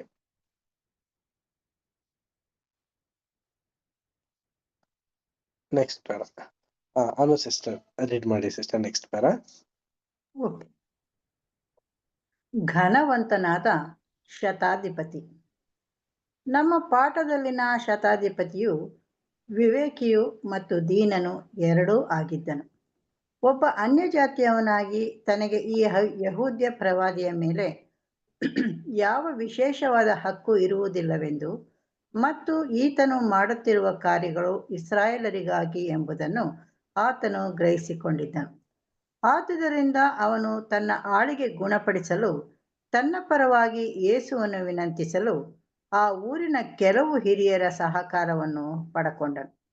ಇವರು ಸಭಾಮಂದಿರದ ಹಿರಿಯರಾಗಿರಲಿಲ್ಲ, ಆದರೆ ಆ ಪಟ್ಟಣದ ಮುಖ್ಯಸ್ಥರುಗಳಾಗಿದ್ದರು. ಇದಕ್ಕಿಂತಲೂ ಕಡಿಮೆ ದೀನತೆಯುಳ್ಳ ಮನುಷ್ಯನು ನಿಸ್ಸಂದೇಹವಾಗಿ ತನ್ನ ಸ್ಥಾನದ ಸ್ವಂತ ಘನತೆಯ ಬಗ್ಗೆ ಚಿಂತಿಸುವವನಾಗಿ ಯಹೂದ್ಯರು ಮತ್ತು ಸತ್ಯವೇದವು ನಿಗದಿ ಮಾಡಿರುವ ಯಹೂದ್ಯರಿಗೂ ಮತ್ತು ಅನ್ಯಜನರಿಗೂ ನಡುವೆ ಇರುವ ಅಡ್ಡಗೋಡೆಯನ್ನು, ಅಂದರೆ ವ್ಯತ್ಯಾಸವನ್ನು ಅಲಕ್ಷ್ಯ ಮಾಡಿರುತ್ತಿದ್ದನು. ಯಹೂದ್ಯರು ಹೊಂದಿರುವ ದೇವ ಕರುಣೆಯಿಂದ ಅನ್ಯಜನರನ್ನು ಹೊರತುಪಡಿಸಲಾಗಿರುವುದು. ಮಕ್ಕಳಲ್ಲಿ ಒಬ್ಬಳಂತೆ ಅಧಿಕಾರದಿಂದ ಕೇಳಿಕೊಳ್ಳದೆ ಮೇಜಿನಿಂದ ಬೀಳುವ, ಮಕ್ಕಳು ತಿನ್ನುವ ರೊಟ್ಟಿಯ ತುಂಡನ್ನು ಬಯಸಿದ ಆ ಪೊಯೆನಿಕೆ ದೇಶದ ಸ್ತ್ರೀಯಂತೆ ಈತನಿದ್ದನು ಎಂಬುದು. Thank you brother. Thank you sister. ಪ್ರಿಯ ಸಹೋದರ ಮತ್ತು ಸಹೋದರಿಯರೇ, ಇಲ್ಲೊಂದು ವಿಶೇಷವಾದಂತ ಒಂದು ಪಾಠ ನಾವು ನೋಡ್ತಾ ಇದೀವಿ. ನೋಡಿ, ಶತಾಧಿಪತಿ ಅಂತ ನಾವು ನೋಡಿದ ತಕ್ಷಣ, ಶತ ಅಂದ್ರೆ 100. ಪ್ರಿಯ ಸಹೋದರ ಮತ್ತು ಸಹೋದರಿಯರೇ, 100 ಸೋಲ್ಜರ್ಸ್ಗೆ ಒಂದು ಅಧಿಪತಿ ಆದಂತ ಒಬ್ಬ ವ್ಯಕ್ತಿ. ಅಂದ್ರೆ 100 ಜನ ಸೋಲ್ಜರ್ಸ್ ಇವನ್ ಅಂಡರ್ ಅಲ್ಲಿ ಇರ್ತಾರೆ. ಇವನ್ ಇನ್ಸ್ಟ್ರಕ್ಷನ್ ಕೊಟ್ಟಾಗೆಲ್ಲ ಅವರು ಕಾರ್ಯನಿರ್ವಹಿಸ್ಕೊಂಡು ಹೋಗುವಂತ ಒಂದು ಸ್ಥಾನ ಅಂತ ಅನ್ಕೊಳ್ಳಿ. ಅಂದ್ರೆ ಯಾವ ರೀತಿ, ಈಗ ನೋಡಿ ಪೊಲೀಸ್ ಅಂತ ಅನ್ಬಿಟ್ಟು ನಾವ್ ಹೇಳ್ಬೇಕಾದ್ರೆ ಏನು ಅದರಲ್ಲಿ ಸಬ್ ಡಿವಿಷನ್ ಕಾನ್ಸ್ಟೇಬಲ್, ಅದೇ ತರ ಕೆಲವೊಂದು ಇದೆಲ್ಲ ಇರುತ್ತಲ್ಲ, ಗ್ರೇಡ್ಸ್ ಗಳೆಲ್ಲ ಆ ರೀತಿ ಅಂತ ನಾವು ಅಂತೀವಿ. ಆದ್ರೆ ಇಲ್ಲೂ ಕೂಡ ಶತಾಧಿಪತಿ ಒಳ್ಳೆಯ ಶತಾಧಿಪತಿ ಪ್ರಿಯರೇ. ಈತನು ಯಾವ ರೀತಿ ಇದ್ದ ಅಂತಂದ್ರೆ ಒಂದು ಒಳ್ಳೆ ವಿವೇಕ ಪೂರ್ವಕವಾಗಿ ಮತ್ತೆ ದೀನನಾಗಿ ಇರುವಂತ ಒಬ್ಬ ವ್ಯಕ್ತಿ ಪ್ರಿಯರೇ. ಈತನು ಅನ್ಯ ಜನರು ಆಗಿರುವಂತ ಅವ್ರಿಗೆ ಸಿಗದೆ ಇರುವಂತ ಒಂದು ಸಂಗತಿ ಬರೀ ಯೋಧಿಗಳಿಗೆ ಮಾತ್ರ ಸಿಗ್ತಾ ಇತ್ತು. ಅಂದ್ರೆ ಏನು, ಯೇಸು ಕ್ರಿಸ್ತರು ಅದ್ಭುತನ ಮತ್ತೆ ಒಂದು ವಿಶೇಷವಾದಂತ ಒಂದು ವಿಚಾರಗಳನ್ನ ಯಾರ ಮಧ್ಯದಲ್ಲೇ ಹಂಚ್ತಿದ್ರು ಅಂದ್ರೆ ಯಹೂದಿಗಳಿಗೇನೆ ಹಂಚ್ತಿದ್ರು ಪ್ರಿಯರೇ. ಬರೀ ಯಹೂದಿಗಳಿಗೆ ಮಾತ್ರ ಯೇಸು ಕ್ರಿಸ್ತರು ಮೀಸಲಾಗೋಗಿದ್ರು. ಈ ಸಂದರ್ಭದಲ್ಲಿ ಈ ಒಂದು ಶತಾಧಿಪತಿ ಏನ್ ಮಾಡ್ತಾನೆ ಅಂತಂದ್ರೆ, ಇವನಿಗೆ ಬೇಕಾಗಿತ್ತು ಅಂದ್ರೆ ಯೇಸು ಕ್ರಿಸ್ತರ ಒಂದು ಅದ್ಭುತ ಕಾರ್ಯಗಳು ಈತನ ಒಂದು ವ್ಯಕ್ತಿಗೆ ಬೇಕಾಗಿತ್ತು ಪ್ರಿಯರೇ. ಆಗ್ಲಿಂದ ಏನ್ ಮಾಡ್ತಾನೆ ಅಂತಂದ್ರೆ, ಈತನು ಡೈರೆಕ್ಟ್ ಆಗಿ ಯೇಸು ಕ್ರಿಸ್ತ ಹತ್ರ ಬಂದಿರೋದಕ್ಕೆ ಸಾಧ್ಯ ಇಲ್ವಂತೆ. ಏನ್ ಮಾಡ್ತಾನೆ, ಊರ ಹಿರಿಯರ ಹತ್ರ ಮಾತಾಡಿರ್ತಾನೆ. ಏನು ಅಂತ ನಾವ್ ನೋಡ್ಬೇಕಾದ್ರೆ ಸೋಲ್ಜರ್ಸ್ ಹತ್ರ, ಮೇನ್ ಸೋಲ್ಜರ್ಸ್ ಹತ್ರ ಅಲ್ಲ, ಆ ಊರಿಗೆ ಹಿರಿಯರು. ಈಗ ಯೇಸು ಕ್ರಿಸ್ತರು ಒಂದು ಊರ ಹತ್ರ ತಂಗಿರ್ಬೇಕಾದ್ರೆ ಆ ಒಂದು ಊರಿನ ಹಿರಿಯರು ಯೇಸು ಕ್ರಿಸ್ತರಿಗೆ ಸ್ಥಳನ ಕೊಟ್ಟಿದ್ದಾರೆ ಅಂತಂದ್ರೆ ಏನರ್ಥ ಅಂತಂದ್ರೆ, ಯೇಸು ಕ್ರಿಸ್ತರ ಒಂದು ಮಾಹಿತಿ ಅವ್ರಿಗೆ ಗೊತ್ತಿರತ್ತೆ ಅಂತ ಅರ್ಥ.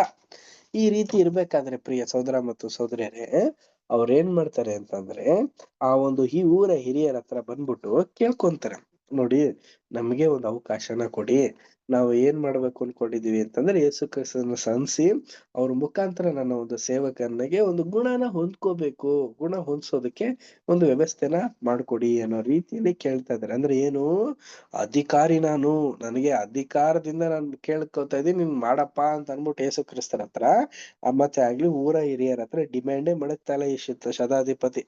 ಯಾವ ರೀತಿ, ಅನ್ಯ ಜನಗಳಾಗಿರುವಂತ ಒಬ್ಬ ಸ್ತ್ರೀ ಏನ್ ಮಾಡ್ತಾಳೆ ಅಂತಂದ್ರೆ ಯೇಸು ಕ್ರಿಸ್ತ ಹತ್ರ ಬಂದು ಹೆಂಗೆ ನಾಯಿ ರೋಜ್ ರೊಟ್ಟಿ ಹೇಗೆ ಮೇಜಿನಿಂದ ಕೆಳಗಡೆ ಬಿದ್ದೆ ಅದ್ ಹೆಂಗೆ ನಾಯಿ ತಿನ್ಕೊಂಡು ಹೋಗ್ಬಿಡುತ್ತೆ, ಆ ರೀತಿ ನೀವೇನೋ ಒಂಚೂರು ಅವಕಾಶನ ಕೊಟ್ರೆ ಸಾಕು ನನ್ ಮಗು ಉಳ್ಕೊಬಿಡುತ್ತೆ. ಅದೇ ತರಾನೇ ಇಲ್ಲೂ ಕೂಡ ದೀನತೆಯಿಂದ ವಿವೇಕಪೂರ್ವಕವಾಗಿ ಆ ಒಂದು ಶತಾಧಿಪತಿ ಯೇಸು ಕ್ರಿಸ್ತ ಹತ್ರ ಡೀಲಿಂಗ್ ಮಾಡ್ತಾ ಇದಾರೆ. ಅಂದ್ರೆ ಯಾವ ರೀತಿ ಡೀಲಿಂಗ್ ಪ್ರಿಯ ಸಹೋದರ ಮತ್ತು ಸಹೋದರಿಯರೇ, ಒಂದು ಗಾಂಭೀರ್ಯವಾಗಿ, ಒಂದು ವಿವೇಕಪೂರ್ವಕವಾಗಿ ಕೇಳ್ಕೊತಾ ಇದಾರೆ. ಏನಕ್ಕೆ ಅಂತಂದ್ರೆ ಯೇಸು ಕ್ರಿಸ್ತರು ಅನ್ಯರ ಹತ್ರ ಇಂತ ಒಂದು ಕೆಲಸ ಕಾರ್ಯಗಳನ್ನ ಮಾಡೋದಕ್ಕೆ ಯೇಸು ಕ್ರಿಸ್ತರು ಬಂದಿರಲ್ಲ ಪ್ರಿಯರೇ. ಅವರ ಒಂದು ಕಾಲಘಟ್ಟ ಇದ್ದಿದ್ದೇ ಏನಂತಂದ್ರೆ ಯಹೂದಿಗಳ ಹತ್ರ ಇರ್ಬೇಕು ಅಂತ. ಅನ್ಯ ಜನರ ಒಂದು ಕಾಲಾವಕಾಶ ಇನ್ನೂ ಬಂದಿರ್ಲಿಲ್ಲ. ಕೇಸಸ್ ಏನಾದ್ರು ಅವ್ರಿಗೆ ಈ ರೀತಿ ಸಿಗ್ಲಿಲ್ಲ ಅಂದಿದ್ರು ಕೂಡ ಅಪೊಸ್ತಲ ಮುಖಾಂತರ ಆದ್ರೂ ಅವ್ರಿಗೆ ದೇವರು ಅನುಗ್ರಹಿಸಿದ್ರು ಪ್ರಿಯರೇ. ಬಟ್ ಯೇಸು ಕ್ರಿಸ್ತರು ಈ ರೀತಿ ಮಾಡಿರೋದ್ರಿಂದ ಒಂದು ವಿಶೇಷ ಪೂರ್ವಕವಾದಂತ ಒಂದು ಪಾಠನೇ ಇದೆ. ಅದನ್ನೇ ನೆಕ್ಸ್ಟ್ ಪ್ಯಾರಾದಲ್ಲಿ ಹೇಳ್ತಾರೆ ನೋಡಿ. ನೆಕ್ಸ್ಟ್ ಪ್ಯಾರ ರವಿ ಬ್ರದರ್ ಹೇಳಿ ರವಿ ಬ್ರದರ್. ನರೇಶ್ ಬ್ರದರ್ ಹೇಳಿ ಬ್ರದರ್, ಕೇಳಿಸ್ತಾ ಇದೆ. ಓದ್ಲಾ? ಓದಿ ಬ್ರದರ್. ಹಿರಿಯರು ಆತನ ಪ್ರತಿನಿಧಿಗಳಾಗಿ ಬಂದು ಯೇಸುವನ್ನು ಆತನ ಪರವಾಗಿ ಬೇಡಿಕೊಂಡು, ಆತನು ಒಬ್ಬ ಯೆಹೂದ್ಯನಲ್ಲದಿದ್ದರೂ ಒಂದು ಘನವಾದ ಗುಣವುಳ್ಳವನು, ಇಸ್ರಾಯೇಲರನ್ನು ಪ್ರೀತಿಸುವವನು, ತಾನು ಅದರಲ್ಲಿ ಭಾಗಿಯಾಗಲು ಸಾಧ್ಯವಿಲ್ಲದಿದ್ದರೂ ಅವರಿಗಾಗಿ ಆರಾಧನೆ ಮಾಡಲು ಒಂದು ಸಭಾಮಂದಿರವನ್ನು ಕಟ್ಟಿಸುವರೆಂದು ಹರಕೆ ಮಾಡಿದರು. ಆತನು ಬೇರೆ ಯಾವ ನಿಲುವನ್ನು ತೆಗೆದುಕೊಂಡಿದ್ದರೂ ಆತನ ಮಕ್ಕಳಲ್ಲಿ ಒಬ್ಬನಲ್ಲವೆಂಬ ಅಂಶವನ್ನು ನಿರ್ಲಕ್ಷಿಸಿದರು. ತಾನು ಅವರ ಬೇಡಿಕೆಯನ್ನು ಪ್ರಾಮಾಣಿಕವಾಗಿ ಈಡೇರಿಸಲು ಮೊದಲು ಈ ಅಂಶವನ್ನು ಅವರಿಗೆ ಮನವರಿಕೆ ಮಾಡಿಕೊಡುವುದು ಅಗತ್ಯವಾಗಿರುತ್ತಿತ್ತು. ಈ ಸಂಬಂಧದಲ್ಲಿ ನಮ್ಮೆಲ್ಲರಿಗೂ ಇರುವ ಒಂದು ಪಾಠವೆಂದರೆ, ಯಾವ ವಿಷಯದಲ್ಲಾದರೂ ಕರ್ತನನ್ನು ಬೇಡಿಕೊಳ್ಳಲು, ಆತನನ್ನು ಸಮೀಪಿಸಲು ನಮಗೆ ಬೇಕಿರುವುದನ್ನು ದೀನ ಮನಸ್ಸು, ಇದು ಆತನ ಅನುಗ್ರಹ ಆಶೀರ್ವಾದವನ್ನು ಪಡೆಯಲು ನಮ್ಮನ್ನು ಸಿದ್ಧ ಮಾಡುವುದು. ಕರ್ತನಲ್ಲಿ ಆಗ್ರಹಪೂರ್ವಕವಾಗಿ ಬೇಡಿಕೊಳ್ಳಲು ಯಾವ ಹಕ್ಕು ಅಥವಾ ಅರ್ಹತೆಗಳೂ ಇಲ್ಲವೆಂದು ನಾವು ಅಯೋಗ್ಯರು, ವಿನಂತಿಸಿಕೊಳ್ಳುವವರು, ಆತನಿಂದ ಕರುಣೆ ಕೃಪೆಯನ್ನು ಬಯಸುವವರು ನ್ಯಾಯವಲ್ಲವೆಂಬುದನ್ನು ನಾವು ಸಹ ಒಪ್ಪಿಕೊಳ್ಳಬೇಕು. Thank you brother. Thank you sister. ಪ್ರಿಯ ಸಹೋದರ ಮತ್ತು ಸಹೋದರಿಯರೇ, ನೋಡಿ ಈ ಒಂದು ಸಂಗತಿಗಳನ್ನ ಹಿರಿಯರ ಮಧ್ಯದಲ್ಲಿ ಆ ಒಂದು ಶತಾಧಿಪತಿ ಮಾತಾಡಿರ್ತಾನೆ.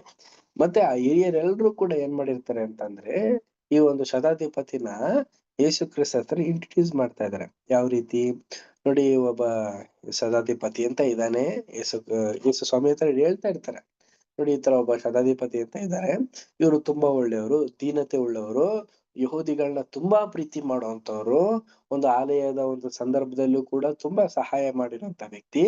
ಈಗ ಈ ತರ ಒಂದು ಕಷ್ಟಕರವಾದಂತ ಒಂದು ಸಂಗತಿಲಿ ಸಿಗಾಕೊಂಡಿದ್ದಾರೆ. ನೀವೇ ಈಗ ಅವ್ರಿಗೆ ಸಹಾಯನ ಮಾಡಿ ಅಂತ ಅನ್ನೋ ಒಂದು ಹೇಳಿಕೆಯನ್ನ ಇಲ್ಲಿ ತೋರಿಸ್ತಾ ಇದಾರೆ. ಇದನ್ನ ನಾವು ನೋಡ್ಬೇಕಾದ್ರೆ ಪ್ರಿಯ ಸಹೋದರ ಮತ್ತು ಸಹೋದರರೇ, ಯೇಸು ಕ್ರಿಸ್ತರು ಇದನ್ನೆಲ್ಲ ಮಾಡಿದ್ರ ಅಂತಂದ್ರೆ ಅವ್ರಿಗೆ ಆಲ್ರೆಡಿ ಗೊತ್ತಿರುತ್ತೆ ಮುಖ ನೋಡಿದ ತಕ್ಷಣ ಯೇಸು ಕ್ರಿಸ್ತರು ಅವರ ಒಂದು ಮನಸ್ಥಿತಿ ಏನಿದೆ, ಅವರ ಒಂದು ಇಚ್ಛಾರ್ಥಗಳೆಲ್ಲ ಏನಿದೆ ಅಂತ ಅರ್ತಿರುವಂತ ಯೇಸು ಕ್ರಿಸ್ತರು ಆಗಿರ್ಬೇಕಾದ್ರೆ ಅವ್ರ ಏನ್ ಮಾಡಿದ್ರು ಅಂತಂದ್ರೆ ಅವ್ರಿಗೆ ಏನ್ ಬೇಕೋ ಅದನ್ನ ಕೊಟ್ರು. ಆದ್ರೆ ನಮಗಿದ್ರಲ್ಲಿ ಏನು ಒಂದು ಪಾಠ, ಆತ್ಮಿಕವಾದಂತ ಪಾಠ ಅಂತಂದ್ರೆ ನಮ್ಮಲ್ಲೂ ಕೂಡ ನಾವು ಕೂಡ ಏನು ಯೋಗ್ಯರಲ್ಲ, ಅಯೋಗ್ಯರು, ಯಾವುದೇ ಒಂದು ಸ್ಥಿತಿಗತಿಗೂ ಕೂಡ ಬೇಡದಿರೋಂತ ನಮ್ಮನ್ನ ಒಂದೊಳ್ಳೆ ಓಟ ಓಡಿದ್ರೆ, ಕ್ರಿಸ್ತನ ಮಾದರಿಯಾಗಿ ನಾವು ನಡೆದ್ರೆ ಒಂದು ಉನ್ನತವಾದಂತ ಕರೆಗೆ, ಒಂದು ಮಹಿಮೆ ಉಳ್ಳ ಒಂದು ಸ್ಥಿತಿಗೆ ನಮ್ಮನ್ನ ತರ್ತಾರೆ ಪ್ರಿಯ ಸಹೋದರ ಮತ್ತು ಸಹೋದರರೇ. ನೋಡಿ, ಈ ಒಂದು ಲೋಕದಲ್ಲಿರುವಂತ ಜನರುಗಳು ಯಾರೂ ಕೂಡ ಯೋಚಿಸೋದಕ್ಕೆ ಆಗದೆ ಇರೋ ರೀತಿ, ಯಾರು ಕೂಡ ತಿಳುವಳಿಕೆಗೆನೆ ಬರ್ದಿರೋ ರೀತಿಯ ಒಂದು ವಿಶೇಷವಾದಂತ ಒಂದು ಆ ಒಂದು ಕೃಪಾಭರಿತವಾದಂತ ಒಂದು ಸ್ಥಾನಕ್ಕೆ ನಾವು ಹೋಗ್ಬೇಕು ಅಂದ್ರೆ ನಮ್ಮ ಒಂದು ಜೀವನ ಶೈಲಿ ಎಲ್ಲವನ್ನು ಕೂಡ ಬದಲಾಯಿಸಿ ದೇವರಿಗೆ ನಾವು ಮತ್ತೆ ಯೇಸು ಕ್ರಿಸ್ತರಿಗೆ ನಾವು ಒಪ್ಪಿಸ್ಕೊಡ್ಬೇಕು ಪ್ರಿಯರೇ. ಈ ರೀತಿ ನಾವು ಮಾಡಿದ್ರೇನೆ ನಾವೇನಾಗ್ತೀವಿ ಅಂತಂದ್ರೆ ನಮ್ಮ ಒಂದು ರಕ್ಷಣೆಯನ್ನ ನಾವು ಸಂಪೂರ್ಣವಾಗಿ ಸಾಧಿಸ್ಕೊಳ್ಳೋದಕ್ಕೆ ಶಕ್ತರಾಗ್ತೀವಿ. ನೆಕ್ಸ್ಟ್ ಪ್ಯಾರ ನಾವು ರೀಡ್ ಮಾಡೋಣ. Next para. ನಂತರದಲ್ಲಿ ಆ ಶತಾಧಿಪತಿಯು ತಾನು ಒಬ್ಬ ಅನ್ಯಜನದವನಾಗಿದ್ದು ಯಹೂದ್ಯರ ಪದ್ಧತಿಯ ಪ್ರಕಾರ ಒಬ್ಬ ಯಹೂದ್ಯನಿಗೆ ತನ್ನ ಮನೆಯಲ್ಲಿ ಪ್ರವೇಶಿಸುವುದು ಕೆಲವು ಮಟ್ಟಿನ ಮಲಿನತೆ ಉಂಟಾಗುವುದನ್ನು ಸೂಚಿಸುವುದರಿಂದ ಅದು ಸೂಕ್ತವಲ್ಲವೆಂಬ ಅಂಶವನ್ನು ವಿಷದಪಡಿಸಿ ಬೇಡಿಕೊಂಡಿದ್ದನು. ನಿಸ್ಸಂದೇಹವಾಗಿಯೂ ತಾನೂ ಸಹ ಒಬ್ಬ ಪಾಪಿಯೆಂದು ಮತ್ತು ಸರ್ವಶಕ್ತನ ಒಬ್ಬ ಪ್ರತಿನಿಧಿ ಇಲ್ಲಿದ್ದಾನೆಂದು ಆತನ ಅಧಿಕಾರವನ್ನು ತಾನು ಒಪ್ಪಿಕೊಳ್ಳಬಹುದೆಂದು ಯೋಚಿಸಿದ್ದನು. ಸ್ವಾಮಿ, ನಾನು ಪಾಪಾತ್ಮನು, ನನ್ನನ್ನು ಬಿಟ್ಟು ಹೋಗಬೇಕು, ಲೂಕ 5:8 ಎಂದು ಹೇಳಿದಾಗ ಪೇತ್ರನಿಗಿದ್ದ ಮನೋಭಾವದಂತೆಯೇ ಈತನ ಮನೋಭಾವವೂ ಆಗಿತ್ತು. ಕರ್ತನು ಪ್ರತ್ಯಕ್ಷನಾಗಿರುವಾಗ ಗುಣಪಡಿಸುವ ತನ್ನ ಶಕ್ತಿಯನ್ನು ಪ್ರಯೋಗಿಸಿದಂತೆಯೇ ತಾನು ಪ್ರತ್ಯಕ್ಷನಿಲ್ಲದಿರುವಾಗಲೂ ಆ ಶಕ್ತಿಯನ್ನು ಪ್ರಯೋಗಿಸಬಹುದೆಂಬುದು ಆ ಶತಾಧಿಪತಿಯ ವಾದವಾಗಿತ್ತು. ಯೇಸುವು ಕಾನಾ ಊರಿನಲ್ಲಿದ್ದುಕೊಂಡು ಕೇವಲ ಮಾತುಗಳನ್ನು ಹೇಳುವುದರ ಮೂಲಕ ತನ್ನ ಊರಾದ ಕಪೆರ್ನೌಮಿನ ಘನವಂತನ ಮಗನನ್ನು ಗುಣಪಡಿಸುವುದನ್ನು ಆತನು ಕೇಳಿದ್ದಿರುವ ಸಂಭವವಿತ್ತು. ಈ ಕಾರಣದಿಂದ ಆ ಶತಾಧಿಪತಿಯು ಒಮ್ಮೆಲೆ ಯೇಸುವಿನ ಬಳಿಗೆ ಒಬ್ಬ ದೂತನನ್ನು ಕಳಿಸಿ ಆ ಒಡೆಯನನ್ನು ತನ್ನ ಮನೆಗೆ ಕರೆಸಿಕೊಳ್ಳಲು ತನಗೆ ಯೋಗ್ಯತೆ ಇಲ್ಲವೆಂಬುದನ್ನು ಒಂದು ಮಾತು ಹೇಳುವುದು ಸಾಕಾಗುವುದೆಂಬುದನ್ನು ನಂಬಿರುವುದರಿಂದ ತಾನು ಖುದ್ದಾಗಿ ಬಂದು ವಿನಂತಿಸಲು ತನಗೆ ವರವಿಲ್ಲವೆಂಬುದನ್ನು ಆತನ ಮೂಲಕವಾಗಿ ವಿವರಿಸಿ ಹೇಳಿಸಿದನು. ತನಗೂ ಕೆಲವು ಪ್ರಮಾಣದ ಅಧಿಕಾರಗಳು ಕೊಡಲ್ಪಟ್ಟಿರುವುದಾಗಿಯೂ ಆ ಪ್ರಕಾರ ತಾನು ತನ್ನ ಒಬ್ಬ ಸೇವಕನಿಗೆ ಹೋಗಲು ಮತ್ತು ಬರಲು ಹೇಳಬಹುದೆಂಬ ನಿದರ್ಶನಗಳನ್ನು ನೀಡಿ ಆತನಿಗೆ ತನಗೆ ನಂಬಿಕೆ ಇರುವುದೆಂಬುದನ್ನು ಸೂಚಿಸಿ ಯೇಸುವು ದೇವರಿಂದ ಅಭಿಷೇಕ ಹೊಂದಿರುವುದನ್ನು ಗುರುತಿಸಿಕೊಂಡವನಾಗಿ ಪ್ರಕೃತಿಯ ಶಕ್ತಿ ಪ್ರಭಾವಗಳ ಮೇಲೆ ಆತನಿಗೆ ನಿಯಂತ್ರಣವಿರುವುದು ಆತನಿಗೆ ಖಚಿತವಾಗಿರುವುದೆಂದು ಈ ವಿಷಯವಾಗಿ ವಿವರಿಸಿ ಹೇಳಿ ತನ್ನ ಸೇವಕನಿಗೆ ರೋಗವು ಬಿಟ್ಟು ಹೋಗುವಂತೆ ಆಜ್ಞಾಪಿಸಿದಲ್ಲಿ ಆತನ ಸೇವಕನು ಗುಣವಾಗುವನೆಂಬುದನ್ನು ತಿಳಿಸಿದ್ದನು ಎಂಬುದೇ. Thank you. ಆತ್ಮೀಯ ಸಹೋದರ ಮತ್ತು ಸಹೋದರಿಯರೇ, ನೋಡ್ಬೇಕಾದ್ರೆ ಈ ಒಂದು ಶತಾಧಿಪತಿ ಅನ್ಯ ಜನನ ಆಗಿದ್ದಾನೆ. ಆದ್ರೂ ಕೂಡ ಒಬ್ಬ ಒಂದು ಒಳ್ಳೆ ನೇಮ ನಿಷ್ಠೆನ ಪಾಲಿಸುವಂತವನಾಗಿದ್ನಂತೆ ಪ್ರಿಯರೇ. ಅಂದ್ರೆ ಯಾವ ರೀತಿ ಪ್ರಿಯ ಸಹೋದರ ಮತ್ತು ಸಹೋದರಿಯರೇ, ಈ ಒಂದು ಎಲ್ಲಾ ರೀತಿಯ ಒಂದು ಇಸ್ರೇಲ್ಸ್ನ ಒಂದು ಸಂಗಡ ಇದ್ದುಕೊಂಡು ಇಸ್ರೇಲ್ಸ್ನವರ ಒಂದು ನರನಾಡಿಗಳನ್ನ ಅವನು ನೋಡಿರ್ಬೇಕಾದ್ರೆ ಅವರಲ್ಲಿರುವಂತ ಒಂದು ವಿಶೇಷವಾದಂತ ಒಂದು ಗುಣಗಳನ್ನ ಅವನು ಅರ್ಥಕೊಂಡು ಏನ್ ಮಾಡಿದ್ದಾನೆ ಅಂತಂದ್ರೆ ಅದ್ರ ಪ್ರಕಾರನೇ ನಾವು ನಡೆದ್ರೆ ತುಂಬಾ ಒಳ್ಳೇದಾಗಿರುತ್ತೆ ಅಂತ ಅನ್ಬಿಟ್ಟು ಬಹಿರಂಗದಲ್ಲಿ ಅವನು ನಡ್ಕೊಂಡಿರ್ತಾನೆ. ಒಂದು ಒಳ ರಂಗದಲ್ಲಿ ಅವನ್ ಏನಾಗಿರ್ತಾನೆ, ಅವನು ಅನ್ಯನಾಗೇ ಇರ್ತಾನೆ. ಏನಕ್ಕೆ ಅಂತಂದ್ರೆ ಅಂತ ಒಂದು ಗುಣಗಳನ್ನ ದೇವರು ಕೊಟ್ಟಿರ್ಬೇಕಾದ್ರೆ ಪ್ರಿಯ ಸಹೋದರ ಮತ್ತು ಸಹೋದರಿಯರೇ, ಅಂತ ಒಂದು ಗುಣಗಳನ್ನ ದೇವರು ಕೊಟ್ಟಿರ್ಬೇಕಾದ್ರೆ ಆ ಒಂದು ಗುಣಗಳನ್ನ ಹೊಂದಿರ್ಬೇಕಾದ್ರೆ ಆತನಿಗೆ ಆಗಿರುವಂತ ಒಂದು ಗುಣಲಕ್ಷಣಗಳ ಬಗ್ಗೆನೆ ನಮ್ಗೆ ಇಲ್ಲಿ ಮಾಹಿತಿನ ಕೊಟ್ಟಿರೋದು. ಇದನ್ನ ನಾವು ನೋಡ್ಬೇಕಾದ್ರೆ ಪ್ರಿಯ ಸಹೋದರ ಮತ್ತು ಸಹೋದರಿಯರೇ, ನೋಡಿ, ಯೇಸು ಕ್ರಿಸ್ತರು ಕಾನ್ ಊರಿನಲ್ಲಿ ಅವರು ಬಂದಿರ್ತಾರೆ. ಬಂದಾದ್ಮೇಲೆ ಆ ಒಂದು ಜಾಗ ಯಾವ್ದು ಅಂತಂದ್ರೆ ಕಪೆರ್ನೌಮ್ ಒಂದು ಸ್ಥಳ. ಅಲ್ಲಿ ಆ ಒಂದು ಶತಾಧಿಪತಿ ಬಂದು ಸನ್ಸಿ, ನೀವು ಒಂದೇ ಒಂದು ಅಪ್ಪಣೆ ಕೊಡಿ, ನಮ್ಮ ಒಂದು ಅನಾರೋಗ್ಯದಲ್ಲಿರುವಂತ ಒಬ್ಬ ವ್ಯಕ್ತಿ ಆರೋಗ್ಯವಂತನಾಗೋಗ್ತಾನೆ ಅನ್ಬಿಟ್ಟು ಹೇಳ್ತಾರೆ ರೀ. ಅದೇ ಪ್ರಕಾರನೇ ಅವ್ರಿಗೆ ಆರೋಗ್ಯನ ಕೊಡಂತ ಯೇಸು ಕ್ರಿಸ್ತನು ಕೂಡ ಹೇಳಿ ಕಳಿಸ್ತಷ್ಟೇ ಅವನು ಕೂಡ ಗುಣ ಹೊಂದ್ಬಿಡ್ತಾನೆ. ಇದನ್ನೆಲ್ಲ ನಾವು ಗ್ರಹಿಸ್ಬೇಕಾದ್ರೆ ಇದು ಖಂಡಿತವಾಗ್ಲೂ ಯೇಸು ಕ್ರಿಸ್ತರ ಕೈಯಲ್ಲ ಮಾಡ್ತಿರ್ಬಹುದಾಗಿತ್ತಲ್ಲ, ಯಾಕೆ ಈ ರೀತಿ ಎಲ್ಲ ಮಾಡಿದ್ರು ಅಂತ ನಾವು ಗ್ರಹಿಸ್ಕೋಬೇಕಾದ್ರೆ ಇದು ನಮ್ಮ ಒಂದು ಆಲೋಚನೆಗೆ ಬಹಿರಂಗವಾದಂತ ಒಂದು ಸಂಗತಿ. ಯಾವ ರೀತಿ ಅಂತಂದ್ರೆ ಯೇಸು ಕ್ರಿಸ್ತರು ಅವ್ರಿಗೆ ಹೇಳಿದ ತಕ್ಷಣನೇ ಅಲ್ಲೇ ಅವ್ನಿಗೆ ಗುಣ ಆಗಿದೆ ಅಂತಂದ್ರೆ ಇದು ಎಲ್ಲಿ ಹೇಗೆ ಇದು ಹೇಗೆ ಸಾಧ್ಯ ಅಂತಂದ್ರೆ ಇದೆಲ್ಲ ಒಂದು ದೇವರ ಒಂದು ಆಲೋಚನೆಯಿಂದನೇ, ದೇವರ ಒಂದು ಶಕ್ತಿಯಿಂದಲೇ ಇದು ನೆರವೇರೋದಕ್ಕೆ ಸಾಧ್ಯ ಪ್ರಿಯರೇ. ನೆಕ್ಸ್ಟ್ ಪ್ಯಾರ ನಾವು ರೀಡ್ ಮಾಡೋಣ. Next para Navita sister read ಮಾಡಿ.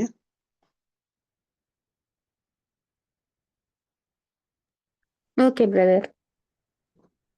ಒಬ್ಬ ಅನ್ಯ ದೇಶಸ್ಥನ ಅಸಾಧಾರಣವಾದ ನಂಬಿಕೆ. ಯೇಸುವ ಆತನ ಮಾತನ್ನು ಒಪ್ಪಿಕೊಂಡವನಾಗಿ ಈ ವಿಷಯವನ್ನು ಮುಂದುವರಿಸದೆ ಈತನಲ್ಲಿದ್ದ ನಂಬಿಕೆಯ ಪ್ರಮಾಣದ ಬಗ್ಗೆ ಅಚ್ಚರಿಯನ್ನು ವ್ಯಕ್ತಪಡಿಸುತ್ತಾ ತನ್ನೊಡನೆ ಇದ್ದ ಗುಂಪಿಗೆ ಹೇಳಿದ್ದು, ನಾನು ಇಂಥ ದೊಡ್ಡ ನಂಬಿಕೆಯನ್ನು ಇಸ್ರಾಯೇಲ್ ಜನರಲ್ಲಿಯೂ ಕಾಣಲಿಲ್ಲವೆಂದು ನಿಮಗೆ ಹೇಳುತ್ತೇನೆ. ಕೇವಲ ಇನ್ನೊಂದು ಸ್ಥಳದಲ್ಲಿ ಯೇಸುವು ಆಶ್ಚರ್ಯಪಟ್ಟದ್ದನ್ನು ನಾವು ಓದುವೆವು, ಹಾಗೂ ಅದು ನಜರೇತಿನ ಜನರ ಅಪನಂಬಿಕೆಯ ವಿಷಯವಾಗಿತ್ತು. ಮಾರ್ಕ 6ನೇ ಅಧ್ಯಾಯ 6ನೇ ವಾಕ್ಯ. ಆ ಜನರಿಗೆ ಅಷ್ಟು ದೀರ್ಘಕಾಲ ಕೃಪಾನುಗ್ರಹ ತೋರಿಸಲ್ಪಟ್ಟರೂ, ಅಷ್ಟು ವಿಶೇಷವಾಗಿ ಆಶೀರ್ವದಿಸಲ್ಪಟ್ಟಿದ್ದರೂ, ದೇವ ವಾಗ್ದಾನಗಳ ಮೂಲಕವಾಗಿ ಅಷ್ಟು ಹೇರಳವಾಗಿ ಪೋಷಿಸಲ್ಪಟ್ಟಿದ್ದರೂ, ದೇವರ ಏರ್ಪಾಡುಗಳ ವಿಷಯದಲ್ಲಿ ಉಪದೇಶಿಸಲ್ಪಟ್ಟಿದ್ದರೂ, ಅವರಿಂದ ನಿರೀಕ್ಷಿಸಿದ ಮಟ್ಟದಲ್ಲಿ ನಂಬಿಕೆಯೂ ಇರಲಿಲ್ಲ. ಆದರೆ ದೇವರ ಕೃಪಾನುಗ್ರಹ ಹೊಂದಿರದ ಅನ್ಯಜನರು ಹಲವು ವಿಷಯಗಳಲ್ಲಿ ಗಮನಾರ್ಹವಾದ ನಂಬಿಕೆಯನ್ನು ಹೊಂದಿದ್ದರು. ನಮ್ಮ ಕರ್ತನು ಕಪೆರ್ನೌಮಿನ ಜನರಿಗೂ ಹಾಗೂ ಸೊದೋಮ್ ಗೊಮೋರದ ಅನ್ಯಜಾತಿಯ ಜನರಿಗೂ ಇದ್ದ ವ್ಯತ್ಯಾಸವನ್ನು ತೋರಿಸಿ ಹೇಳಿದ್ದರಲ್ಲಿ ಆಶ್ಚರ್ಯವೇನಿಲ್ಲ. ಒಂದು ವೇಳೆ ಕಪೆರ್ನೌಮಿನಲ್ಲಿ ನಡೆದ ಮಹತ್ಕಾರ್ಯಗಳು ಸೊದೋಮ್ ಗೊಮೋರದಲ್ಲಿ ನಡೆದಿದ್ದೆಯಾಗಿದ್ದಲ್ಲಿ ಅವರು ಗೋಣಿತಟ್ಟನ್ನು ಹೊದ್ದುಕೊಂಡು ಬೂದಿಯಲ್ಲಿ ಕುಳಿತುಕೊಂಡು ಪಶ್ಚಾತ್ತಾಪಪಟ್ಟು ಉಳಿದುಕೊಳ್ಳುತ್ತಿದ್ದರು, ನಾಶವಾಗುತ್ತಿರಲಿಲ್ಲವೆಂದು ಆತನು ಪ್ರಕಟ ಮಾಡಿದ್ದರಲ್ಲಿ ಆಶ್ಚರ್ಯವಿಲ್ಲ. Thank you brother. Thank you sister. ಪ್ರಿಯ ಸಹೋದರ ಮತ್ತು ಸಹೋದರಿಯರೇ, ಒಬ್ಬ ಅನ್ಯ ದೇಶನಾಗಿರುವಂತ ಒಬ್ಬ ವ್ಯಕ್ತಿ ಅಂದ್ರೆ ಯಾರು? ಈ ಒಂದು ಶತಾಧಿಪತಿನೇ. ಇವನಲ್ಲಿದ್ದಂತ ಒಂದು ನಂಬಿಕೆನ ಯೇಸು ಕ್ರಿಸ್ತರು ಯಾರಲ್ಲಿ ನೋಡ್ಲಿಲ್ಲ ಅಂತಂದ್ರೆ ಈ ಒಂದು ದೇವರ ಮಕ್ಕಳು ಅನ್ನಿಸ್ಕೊಳ್ಳುವಂತ ಆ ಯಹೂದಿಗಳಲ್ಲಿ ನೋಡ್ಲೇ ಇಲ್ಲ. ಏನಕ್ಕೆ ಅಂತ ನಾವು ನೋಡ್ಬೇಕಾದ್ರೆ ಇವ್ರಿಗೆ ಎಷ್ಟೆಲ್ಲಾ ಸಹಾಯನ ಮಾಡಿದ್ರು. ಹೇಗೆ? ಪ್ರಿಯ ಸಹೋದರ ಮತ್ತು ಸಹೋದರಿಯರೇ, ಈ ಯಹೂದಿಗಳಿಗೆಲ್ಲರಿಗೂ ಕೂಡ ದೇವಾಲಯನ ಕೊಟ್ಟು ಇವರ ಪಾಪ ವಿಮೋಚನೆಗಳನ್ನ ಮಾಡೋದಕ್ಕೆ ಯಜ್ಞ ಬಲಿಗಳನ್ನೆಲ್ಲ ಅರ್ಪಿಸಿ ಅದ್ರ ಮುಖಾಂತರ ಇವರ ಒಂದು ಪಾಪನ ನಿವಾರಣೆ ಮಾಡಿ ಪಾಪರಹಿತವಾಗಿ ಜೀವಿಸಿ ಒಂದು ಆರೋಗ್ಯ ಭರಿತವಾಗಿ ಇದ್ಕೊಂಡು ದೇವರನ್ನ ಸ್ವೀಕರಿಸ್ಲಿ ಅಂತ ಅನ್ಬಿಟ್ಟನೆ ದೇವ್ರ ಏನ್ ಮಾಡಿದ್ರು ಅಂತಂದ್ರೆ ಇವ್ರಿಗೆ ಮೆಚ್ಚುಗೆ ಆಗಿರುವಂತ ಜನಾಂಗಕ್ಕೆ ಅಷ್ಟೆಲ್ಲ ಅವಕಾಶನ ಕೊಟ್ಟಿದ್ರು. ಆದ್ರೆ ಇವರಲ್ಲಿ ನಂಬಿಕೆ, ಒಂದು ದೇವರ ಒಂದು ಭಯಭಕ್ತಿ ಅನ್ನೋದೇ ಇವರಲ್ಲಿ ಕಾಣಿಸ್ಲಿಲ್ಲ ಪ್ರಿಯರೇ. ಆದ್ರೆ ಅನ್ಯ ಜನರಾಗಿರೋಂತ ವ್ಯಕ್ತಿಗಳ ಮೇಲೆ ಆಗ್ಲಿ ಅವ್ರು ತೋರಿಸ್ತಂತ ಒಂದು ಕ್ರಿಯೆಗಳಲ್ಲೇ ಆಗ್ಲಿ ಅದ್ಭುತವಾಗಿನೇ ಇತ್ತು. ಇದನ್ನ ನೋಡಿ ಯೇಸು ಕ್ರಿಸ್ತರು ಏನ್ ಹೇಳ್ತಾ ಇದಾರೆ ಅಂತಂದ್ರೆ, ಕೆಪೆರ್ನೌಮ್ ಸ್ಥಳನ ಈ ರೀತಿ ಏನಾದ್ರು ಆಗಿರುವಂತ ಒಂದು ಸಂಗತಿನ ಸೊದೋಮ್ನಲ್ಲೂ ಕೂಡ ಮಾಡ್ಬಿಟ್ಟಿದ್ರೆ ಏನಾಗ್ತಿತ್ತು ಅಂತಂದ್ರೆ ಎಷ್ಟೋ ಉನ್ನತವಾಗಿರ್ತಿತ್ತಂತೆ ಪ್ರಿಯರೇ. ಯಾವ ರೀತಿ? ಪ್ರಿಯ ಸಹೋದರ ಮತ್ತು ಸಹೋದರಿಯರೇ, ಈ ಒಂದು ಸೊದೋಮ್ ಗೋಮರ ಪಟ್ಟಣ ಇದೆಯಲ್ಲ, ತುಂಬಾ ಮೋಸಕರವಾದಂತ ಒಂದು ಪಟ್ಟಣ. ಅದ್ರಲ್ಲಿ ಇದ್ದಿದ್ದೆ ಯಾರು ಅಂತ ನಾವು ನೋಡ್ಬೇಕಾದ್ರೆ ಆಲ್ಮೋಸ್ಟ್ ಯಹೂದಿಗಳೇ ಇದ್ದಿದ್ದು ಪ್ರಿಯ ಸಹೋದರ ಮತ್ತು ಸಹೋದರಿಯರೇ.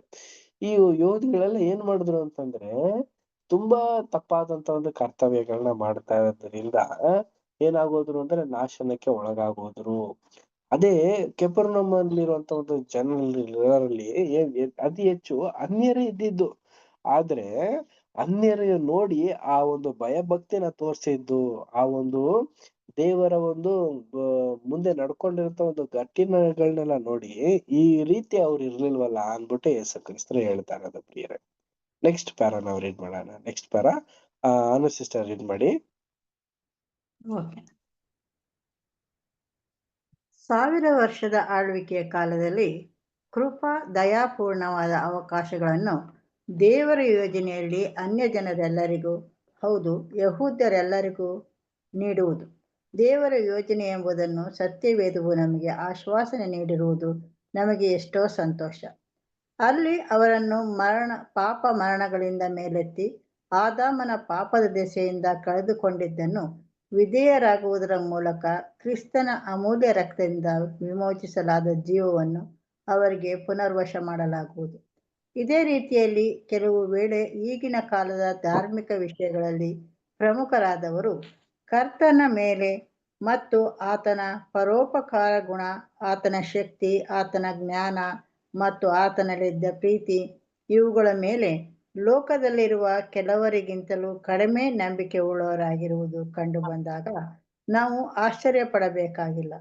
ಆಗ ಅಲ್ಲಿ ಕರ್ತನ ವಿಷಯವಾದ ಪರಿಜ್ಞಾನವು ಕ್ರಮೇಣ ಲೋಕವನ್ನೆಲ್ಲ ತುಂಬಿಕೊಂಡು ದೇವರ ಮಹಿಮೆಯ ವಿಷಯವಾದ ಪರಿಜ್ಞಾನವನ್ನು ಅರಿತುಕೊಳ್ಳಲು ಮಾನವರೆಲ್ಲರ ಮನೋನೇತ್ರಗಳು ತೆರೆಯಲ್ಪಟ್ಟಾಗ ಅದಕ್ಕೆ ಆಶ್ಚರ್ಯವೇನಿರುವುದು? ಈಗ ದೇವಜನರಲ್ಲದಿದ್ದವರಲ್ಲಿ ಎಷ್ಟೋ ಮಂದಿ ಆಗ ದೇವಜನರಾಗುವರು. ಹಾಗೂ ಈಗ ಎಲ್ಲ ವಿಧದಲ್ಲಿಯೂ ಅಧಿಕವಾದ ಅನುಕೂಲಗಳನ್ನು ಪಡೆದಿರುವವರಲ್ಲಿ ಮತ್ತು ಈಗ ಭಕ್ತಿಯ ವೇಷವಿದ್ದು ಅದರ ಬಲವನ್ನು ಬೇಡವೆನ್ನುವವರಲ್ಲಿ ಎಷ್ಟೋ ಮಂದಿ ಈಗ ತಮಗೆ ಕನಿಷ್ಠರಾಗಿ ತೋರಿದವರಿಗಿಂತಲೂ ಅವರು ಆಗ ಕನಿಷ್ಠರಾಗಿ ಕಂಡುಬರುವರು ಎಂಬುದು. Thank you. Thank you sister. ಪ್ರಿಯ ಸಹೋದರ ಮತ್ತು ಸಹೋದರರೇ, ಇಷ್ಟೊತ್ತು ನಾವು ಪಾಠಗಳನ್ನೆಲ್ಲ ನಾವು ನೋಡಿದ್ವಿ ಪ್ರಿಯರೇ. ಇದು ಏನಾಗುತ್ತೆ ಅಂತಂದ್ರೆ 1000 ವರ್ಷದಲ್ಲಿ ರಿವರ್ಸಬಲ್ ಆಗಿ ನಡೆಯೋದಕ್ಕೆ ಸಾಧ್ಯತೆ ಇದೆ ಅನ್ಬಿಟ್ಟು ಹೇಳ್ತಾ ಇದ್ದಾರೆ. ನೋಡಿ, ಇದೆ ಈಗ ನಾವು ನೋಡೋಣ. ಈಗ ನೋಡಿ ನಾವು ಅರ್ಥ ಮಾಡ್ಕೊಳ್ಳೋಣ. ನೋಡಿ, ಯೇಸು ಕ್ರಿಸ್ತರ ಒಂದು ಕಾಲಘಟ್ಟದಲ್ಲಿ ಅನ್ಯ ಜನರು ಯಹೂದಿಗಳೆಲ್ಲ ಇದ್ರು. 1000 ವರ್ಷದಲ್ಲಿ ಏನಾಗುತ್ತೆ? ಬ್ಯಾಬಿಲೋನ್ ಅಂತ ನಾವು ನೋಡ್ಬೇಕಾದ್ರೆ ಪ್ರಿಯ ಸಹೋದರ ಮತ್ತು ಸಹೋದರ, ಅವರು ಒಂದು ಕ್ರೈಸ್ತರ ಒಂದು ಪಂಗಡಕ್ಕೆ ಬರುವಂತ ಒಂದು ಜನಾಂಗ. ಇಡೀ ಲೋಕ ಅಂತ ನಾವು ನೋಡ್ಬೇಕಾದ್ರೆ ಬೇರೆ ಒಂದು ಧರ್ಮದಲ್ಲಿ ಬೇರೆ ಒಂದು ನಂಬಿಕೆಯಲ್ಲಿ ತೊಡಗಿಸಿರುವಂತ ಒಂದು ಜನಾಂಗ. ಎಲ್ರು ಪುನರುತ್ಥಾನ ಮಾಡ್ಬಿಟ್ರು ಅನ್ಕೊಳ್ಳಿ, ಎಲ್ರು ಪುನರುತ್ಥಾನ ಆದ್ರು. ಆಗ ಇಲ್ಲಿ ಹೆಂಗಾಗತ್ತೆ ಅಂತಂದ್ರೆ, ಹೆಂಗೆ ಇಸ್ರೇಲ್ ಯಹೂದಿಗಳಲ್ಲಿ ಹೆಂಗೆ ನಂಬಿಕೆ ಕುಂದೋಗಿತ್ತು, ಅದೇ ತರಾನೇ ಈ ಕ್ರೈಸ್ತರು ಅನ್ನಿಸ್ಕೊಳ್ಳುವಂತ ಜನರಲ್ಲೂ ಕೂಡ ನಂಬಿಕೆ ಕುಂದೋಗಿರತ್ತಂತೆ. ಅನ್ಯರು ಅನ್ನಿಸ್ಕೊಂಡವ್ರ ಹತ್ರ ಹೇಗೆ ನಂಬಿಕೆನ ಹೆಚ್ಚಿಸಲ್ಪಟ್ಟಿತ್ತೋ ಅದೇ ಪ್ರಕಾರ 1000 ವರ್ಷದಲ್ಲೂ ಕೂಡ ಬೇರೆ ಒಂದು ಧರ್ಮದಲ್ಲಿ ಬೇರೆ ಒಂದು ಆಚಾರ್ಯ ವಿಚಾರ ನಂಬಿಕೆಯಲ್ಲಿ ಇದ್ದಂಥವ್ರು ನಿಜವಾದಂತ ದೇವ್ರನ್ನ ಅರ್ಥಕೊಂಡಾಗ ಆಗುವಂತ ಒಂದು ಸಂಭ್ರಮ ಮತ್ತೆ ಅವರಲ್ಲಿರುವಂತ ಒಂದು ಸಡಗರನೇ ಬೇರೆ ಆಗಿರತ್ತಂತೆ ಪ್ರಿಯರೇ. ನೋಡ್ಬೇಕಾದ್ರೆ ಪ್ರಿಯ ಸಹೋದರ ಮತ್ತು ಸಹೋದರಿ, ಎಲ್ಲಾ ಪ್ಯಾರಬಲ್ ಅಂದ್ರೆ ಒಂದು ರೀತಿಯ ಒಂದು ತದ್ ವಿರುದ್ಧ ಅಂತ ಹೇಳ್ತೀವಲ್ಲ, ಅದೇ ತರಾನೇ ಒಂದು ಕಾಲದಲ್ಲಿ ಆ ರೀತಿ ನಡೀತು, ಮತ್ತೆ ಇನ್ನೊಂದ್ ಕಾಲ ಬರುತ್ತೆ, ಆಗ ಮತ್ತೆ ಇದೇ ತರಾನೇ ಮತ್ತೆ ನಡೆಯುತ್ತೆ ಅನ್ನೋದಕ್ಕೆ ಇದೇ ಉದಾಹರಣೆ ಪ್ರಿಯ ಸಹೋದರ ಮತ್ತು ಸಹೋದರರೇ. ಏನಕ್ಕೆ ಕ್ರೈಸ್ತರಲ್ಲಿ ನಂಬಿಕೆ ಕಮ್ಮಿ ಆಗ್ಬಿಡುತ್ತಾ ಅಂತಂದ್ರೆ, ಖಂಡಿತವಾಗ್ಲೂ ಪ್ರಿಯ ಸಹೋದರ ಮತ್ತು ಸಹೋದರರೇ, ಅವರ ಒಂದು ಆಲೋಚನೆಗಳೇ ಬೇರೆ ಆಗಿರುತ್ತೆ. ಈಗ ನೋಡಿ, ಉದಾಹರಣೆ, ಜಸ್ಟ್ ಒಂದು ಉದಾಹರಣೆಗೆ ನಾವು ನೋಡೋಣ. ಈಗ ನಾವು ನೋಡ್ಬೇಕಾದ್ರೆ ದೇವ್ರನ್ನ ಯಾವ ರೀತಿ ನಾವು ಆರಾಧನೆ ಮಾಡ್ಬೇಕು? ನಮ್ಗೆ ವಾಕ್ಯದಲ್ಲಿ ಹೇಳಿದ್ದಾರೆ, ಒಂದು ಒಳ್ಳೆ ರೀತಿಯಲ್ಲಿ ವಿವೇಕ ಪೂರ್ವಕವಾಗಿ ದೇವ್ರನ್ನ ನಾವು ಆರಾಧನೆ ಮಾಡ್ಬೇಕು ಅಂತ ಅನ್ಬಿಟ್ಟಿದೆ. ಈಗ ಅದೇ ಬ್ಯಾಬಿಲೋನ್ಗೆ ನಾವೇನಾದ್ರೂ ಹೋಗಿ ನೋಡಿದಾಗ ಯಾವ ರೀತಿ ಇರುತ್ತೆ? ಒಂದು ಆರ್ಭಟದಿಂದ, ಒಂದು ರೀತಿಯ ಒಂದು ವರ್ತನೆಗಳಿಂದ ಅವರು ದೇವ್ರನ್ನ ಆರಾಧನೆ ಮಾಡ್ಬೇಕು ಅಂತ ಅನ್ಬಿಟ್ಟು ಅವರು ಆಶಿಸ್ತಾರೆ. ಈಗ ಅವರೆಲ್ಲ ಮರಣನ ಅನುಭವಿಸಿ ಮತ್ತೆ ಅದೇ ಒಂದು ಸ್ಥಿತಿಗತಿಲಿ ಎದ್ದು ಬಂದಾಗ್ಲೂ ಕೂಡ ಅವ್ರು ಏನ್ ಮಾಡ್ತಾರೆ ಅಂದ್ರೆ, ಈ ರೀತಿ ಮಾಡಿದ್ರೇನೆ ನಾವು ದೇವ್ರನ್ನ ನಾವು ಮಹಿಮೆ ತರೋದಕ್ ಸಾಧ್ಯ. ಈಗ ಯೇಸು ಕ್ರಿಸ್ತರಲ್ಲ, ಈಗ ತಂದೆ ದೇವ್ರು ಬೇರೆ ಇದ್ದಾರಾ? ಪವಿತ್ರಾತ್ಮ ಅವ್ರ ಶಕ್ತಿನಾ? ಈ ರೀತಿ ಎಲ್ಲ ಕಾನ್ಸೆಪ್ಟ್ ಅವ್ರಿಗೆಲ್ಲ ಏನಾಗೋಗುತ್ತೆ ಅಂತಂದ್ರೆ, ಹೋಗ್ತಾ ಏನಾಗುತ್ತೆ, ಇನ್ನು ಕನ್ಫ್ಯೂಷನ್ಸ್ಗೆ ಕ್ರಿಯೇಟ್ ಆಗತ್ತೆ ಹೊರ್ತು ಅದರಿಂದ ಆದಷ್ಟು ಬೇಗ ಹೊರ ಬರೋದಕ್ಕೆ ಅವ್ರಿಗೆ ಸಾಧ್ಯತೆ ತುಂಬಾ ಕಮ್ಮಿ ಇರುತ್ತೆ. ಕೆಲವು ಮಂದಿ ಬೇಗ ಕಣ್ಣಿಡ್ಕೊ ಬಂದ್ಬಿಡ್ಬೋದು, ಬಟ್ ಇನ್ನೂ ಕೆಲವರು ಆ ಒಂದು ಸ್ಥಿತಿಗತಿಯಿಂದ ಹೊರ ಬರೋದು ಸ್ವಲ್ಪ ಸಮಯ ತಗೊಂತಾರೆ ಪ್ರಿಯ ಸಹೋದರ ಮತ್ತು ಸಹೋದರಿಯರೇ. ಯಾಕೆ ಈ ರೀತಿ ಆಗುತ್ತೆ ಅಂತಂದ್ರೆ, ಏನಕ್ಕೆ ಅಂದ್ರೆ ಮನುಷ್ಯನ ಒಂದು ಡೈಲಿ ರೂಟೀನ್ ಅನ್ನೋದಿರುತ್ತೆ. ಇದೇ ಪ್ರಕಾರ ಮಾಡ್ಬೇಕು, ಇದೇ ರೀತಿ ಇರ್ಬೇಕು, ಹೀಗೆ ನಾವು ಜೀವಿಸ್ಬೇಕು ಅಂತ ಅನ್ಬಿಟ್ಟು ಅವರು ಒಂದು ದೃಢವಾದಂತ ಒಂದು ನಂಬಿಕೆಯಲ್ಲಿ ಅವ್ರು ಇರ್ತಾರೆ ಪ್ರಿಯರೇ. ಅದೇ ಪ್ರಕಾರನೇ ಅವರು 1000 ವರ್ಷದಲ್ಲೂ ಕೂಡ ಎದ್ದು ಬಂದಾಗ್ಲೂ ಕೂಡ ಅದೇ ರೀತಿ ಮಾಡೋದಕ್ಕೆ ಪ್ರೇರೇಪಣೆ ಮಾಡ್ತಾರೆ. ಉದಾಹರಣೆ ನಾವು ನೋಡ್ಬೇಕಾದ್ರೆ ಕ್ಯಾಥೋಲಿಕ್ನೇ ನೀವು ತಗೊಳ್ಳಿ, ರೋಮನ್ ಕ್ಯಾಥಲಿಕ್ಸ್ ಅವರೆಲ್ಲ ಏನ್ ಮಾಡ್ತಾರೆ, ಸೇಮ್ ಟು ಸೇಮ್ ಹಿಂದೂ ಹೇಗಿದಾರೋ ಅದೇ ಪ್ರಕಾರನೇ ಅವರು ಕೂಡ ಇದ್ದಾರೆ. ಜಸ್ಟ್ ಏನಂತ ನಾವು ನೋಡ್ಬೇಕಾದ್ರೆ ಆ ಒಂದು ವಿಗ್ರಹಗಳು ಮಾತ್ರ ಚೇಂಜ್. ಹಿಂದೂ ಕಡೆ ವಿಗ್ರಹಗಳನ್ನ ನಾವು ನೋಡ್ಬೇಕಾದ್ರೆ ಡೇಂಜರಸ್ ಆಗಿ ಕಾಣಿಸುತ್ತೆ. ಅದೇ ನಾವು ನೋಡ್ಬೇಕಾದ್ರೆ ಕ್ಯಾಥೋಲಿಕ್ ಅಲ್ಲಿ ಇರುವಂತ ವಿಗ್ರಹಗಳನ್ನ ನೋಡ್ಬೇಕಾದ್ರೆ ಒಂದೊಳ್ಳೆ ಡಿಲಿಷಿಯಸ್ ಆಗಿ ಕಾಣಿಸುತ್ತೆ. ಇದನ್ನ ತಪ್ಪು ಅಂತ ಅವ್ರಿಗೆ ಗೊತ್ತಾಗ ಒಂದು ಅರಿವು ಅನ್ನೋದು ಇದೆಯಲ್ಲ, ಅದು ಬರೋದು ಸ್ವಲ್ಪ ಲೇಟ್ ಆಗುವಂತ ಒಂದು ಪ್ರೊಸೆಸಿಂಗ್ ನಡೆಯುತ್ತೆ. ನೋಡ್ಬೇಕಾದ್ರೆ ರೋಮನ್ ಕ್ಯಾಥಲಿಕ್ ತಗೊಳ್ಳಿ, ಮೆಥೋಡಿಸ್ಟೇ ತಗೊಳ್ಳಿ, ಆಮೇಲಿಂದ ನಾವು ನೋಡ್ಬೇಕಾದ್ರೆ CSI ತಗೊಳ್ಳಿ, ಇನ್ನು 750ಕ್ಕಿಂತ ಹೆಚ್ಚು ಡಿನಾಮಿಗಳು ಪ್ರಿಯ ಸಹೋದರ ಮತ್ತು ಸಹೋದರಿಯರೇ. Only one god, Jehovah witness, ಇನ್ನು ನಾವು ನೋಡ್ಬೇಕು ಸೆವೆಂತ್ ಡೇ ಅಡ್ವೆಂಟಿಸ್ಟ್, ಇವ್ರಿಗೆಲ್ಲರಿಗೂ ಕೂಡ ಪುನರುತ್ಥಾನ ಇದೆಯಾ ಅಂತಂದ್ರೆ ಖಂಡಿತವಾಗ್ಲೂ ಎಲ್ಲಾ ಒಂದು ಸುಳ್ಳು ಸಭೆಗಳಿಗೂ ಕೂಡ ಆ ಒಂದು ಪುನರುತ್ಥಾನ ಅನ್ನೋದಿದೆ. ಪುನರುತ್ಥಾನ ಒಂದಾದ ನಂತರ ಅವರಲ್ಲಿ ಬದಲಾವಣೆ ಅತಿ ಬೇಗ ಆಗೋದು ತುಂಬಾ ಕಮ್ಮಿ ಇರುತ್ತೆ.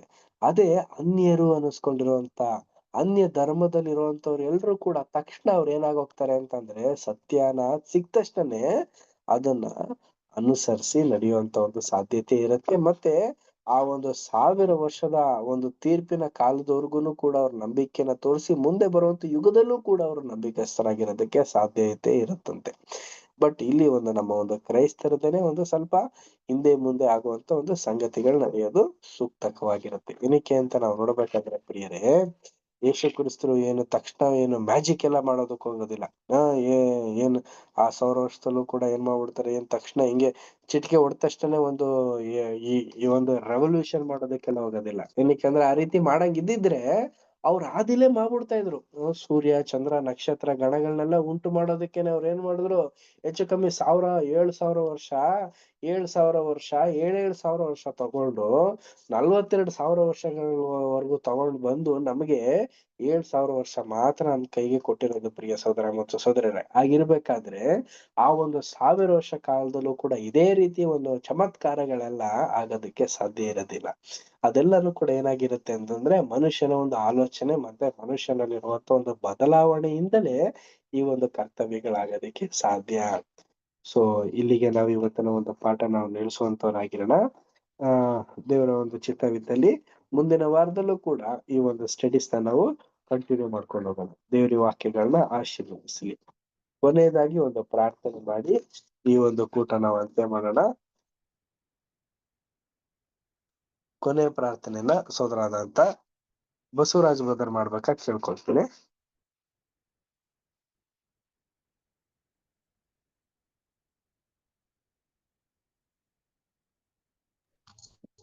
ಕೇಳಿಸ್ತದ ಬ್ರದರ್ ಎಲ್ರಿಗೂ? ಕೇಳಿಸ್ತಾ ಇದೆ ಬ್ರದರ್. ಕೇಳಿಸ್ತದರಾ? ಹಾ. ಹಲೋ. ಓಕೆ ಬ್ರದರ್, ಎಲ್ಲರ ಕಣ್ಣುಗಳನ್ನು ಮುಚ್ಕೋಣ. ಪರಿಶುದ್ಧನು ಮಹೋನ್ನತನು ಉನ್ನತನಾದ ಪರಲೋಕದ ತಂದೆಯಾದ ದೇವರೇ, ಒಂದು ವೇಳೆಗಾಗಿ ನಿಮಗೆ ಕೃತಜ್ಞತೆ ಸಲ್ಲಿಸ್ತೇವೆ. ತಂದೆ, ಅಲ್ಪವಯಗ್ರಮನ್ನಾದ ನಮ್ಮನ್ನ ಸ್ವಾಮಿ ನೀವು ಕ್ಷಮಿಸಿ ನಮ್ಮನ್ನ ಸ್ವಾಮಿ ನೀತಿ ಮಾರ್ಗದಲ್ಲಿ ನಡೆಸಲಿಕ್ಕೆ ನೀವು ಹಾಕಿರೋಂಡ ಈ ಮಹಾ ಯೋಜನೆಗಾಗಿ ನಿಮ್ಗೆ ಕೃತಜ್ಞತೆ ಸಲ್ಲಿಸ್ತೇವೆ. ಸೋದರ ಮೂಲಕ ನೀವು ಅನೇಕ ವಾಕ್ಯಗಳನ್ನು ಕೊಟ್ಟು ನಡೆಸಬೇಕಾಗಿ ಅಷ್ಟು ಮಾತ್ರವಲ್ಲ, ತಲೆಬಾಗಿ ಕೇಳುವ ಪ್ರತಿಯೊಬ್ಬ ಸೋದರ ನೀವು ಆಶ್ವಾಸ್ರಿ, ನಿನ್ನ ಚಿತ್ತವನ್ನು ನೆರವೇರಿಸಲಿಕ್ಕೆ ಬೇಕಾಗಿರುವಂತ ಕೃಪೆಯನ್ನು ಕೊಟ್ಟು ನಾವು ಪ್ರಾರ್ಥಿಸ್ತೇವೆ. ಸ್ವಾಮಿ ಸ್ವರೂಪದಲ್ಲಿ ನಡೆಯಬೇಕಾದ್ರೆ ಸ್ವಾಮಿ ತಿಳಿದಿರುವ ಪ್ರತಿಯೊಂದು ಶೋಧನೆಗಳನ್ನು ನೀವು ಜಯಿಸ್ಕೊಳ್ಳಿಕ್ ಶಕ್ತಿಯನ್ನು ಕೊಟ್ಟು ನಡೆಸಂಬುದಾಗಿ ನಾವು ಪ್ರಾರ್ಥಿಸ್ತೇವೆ.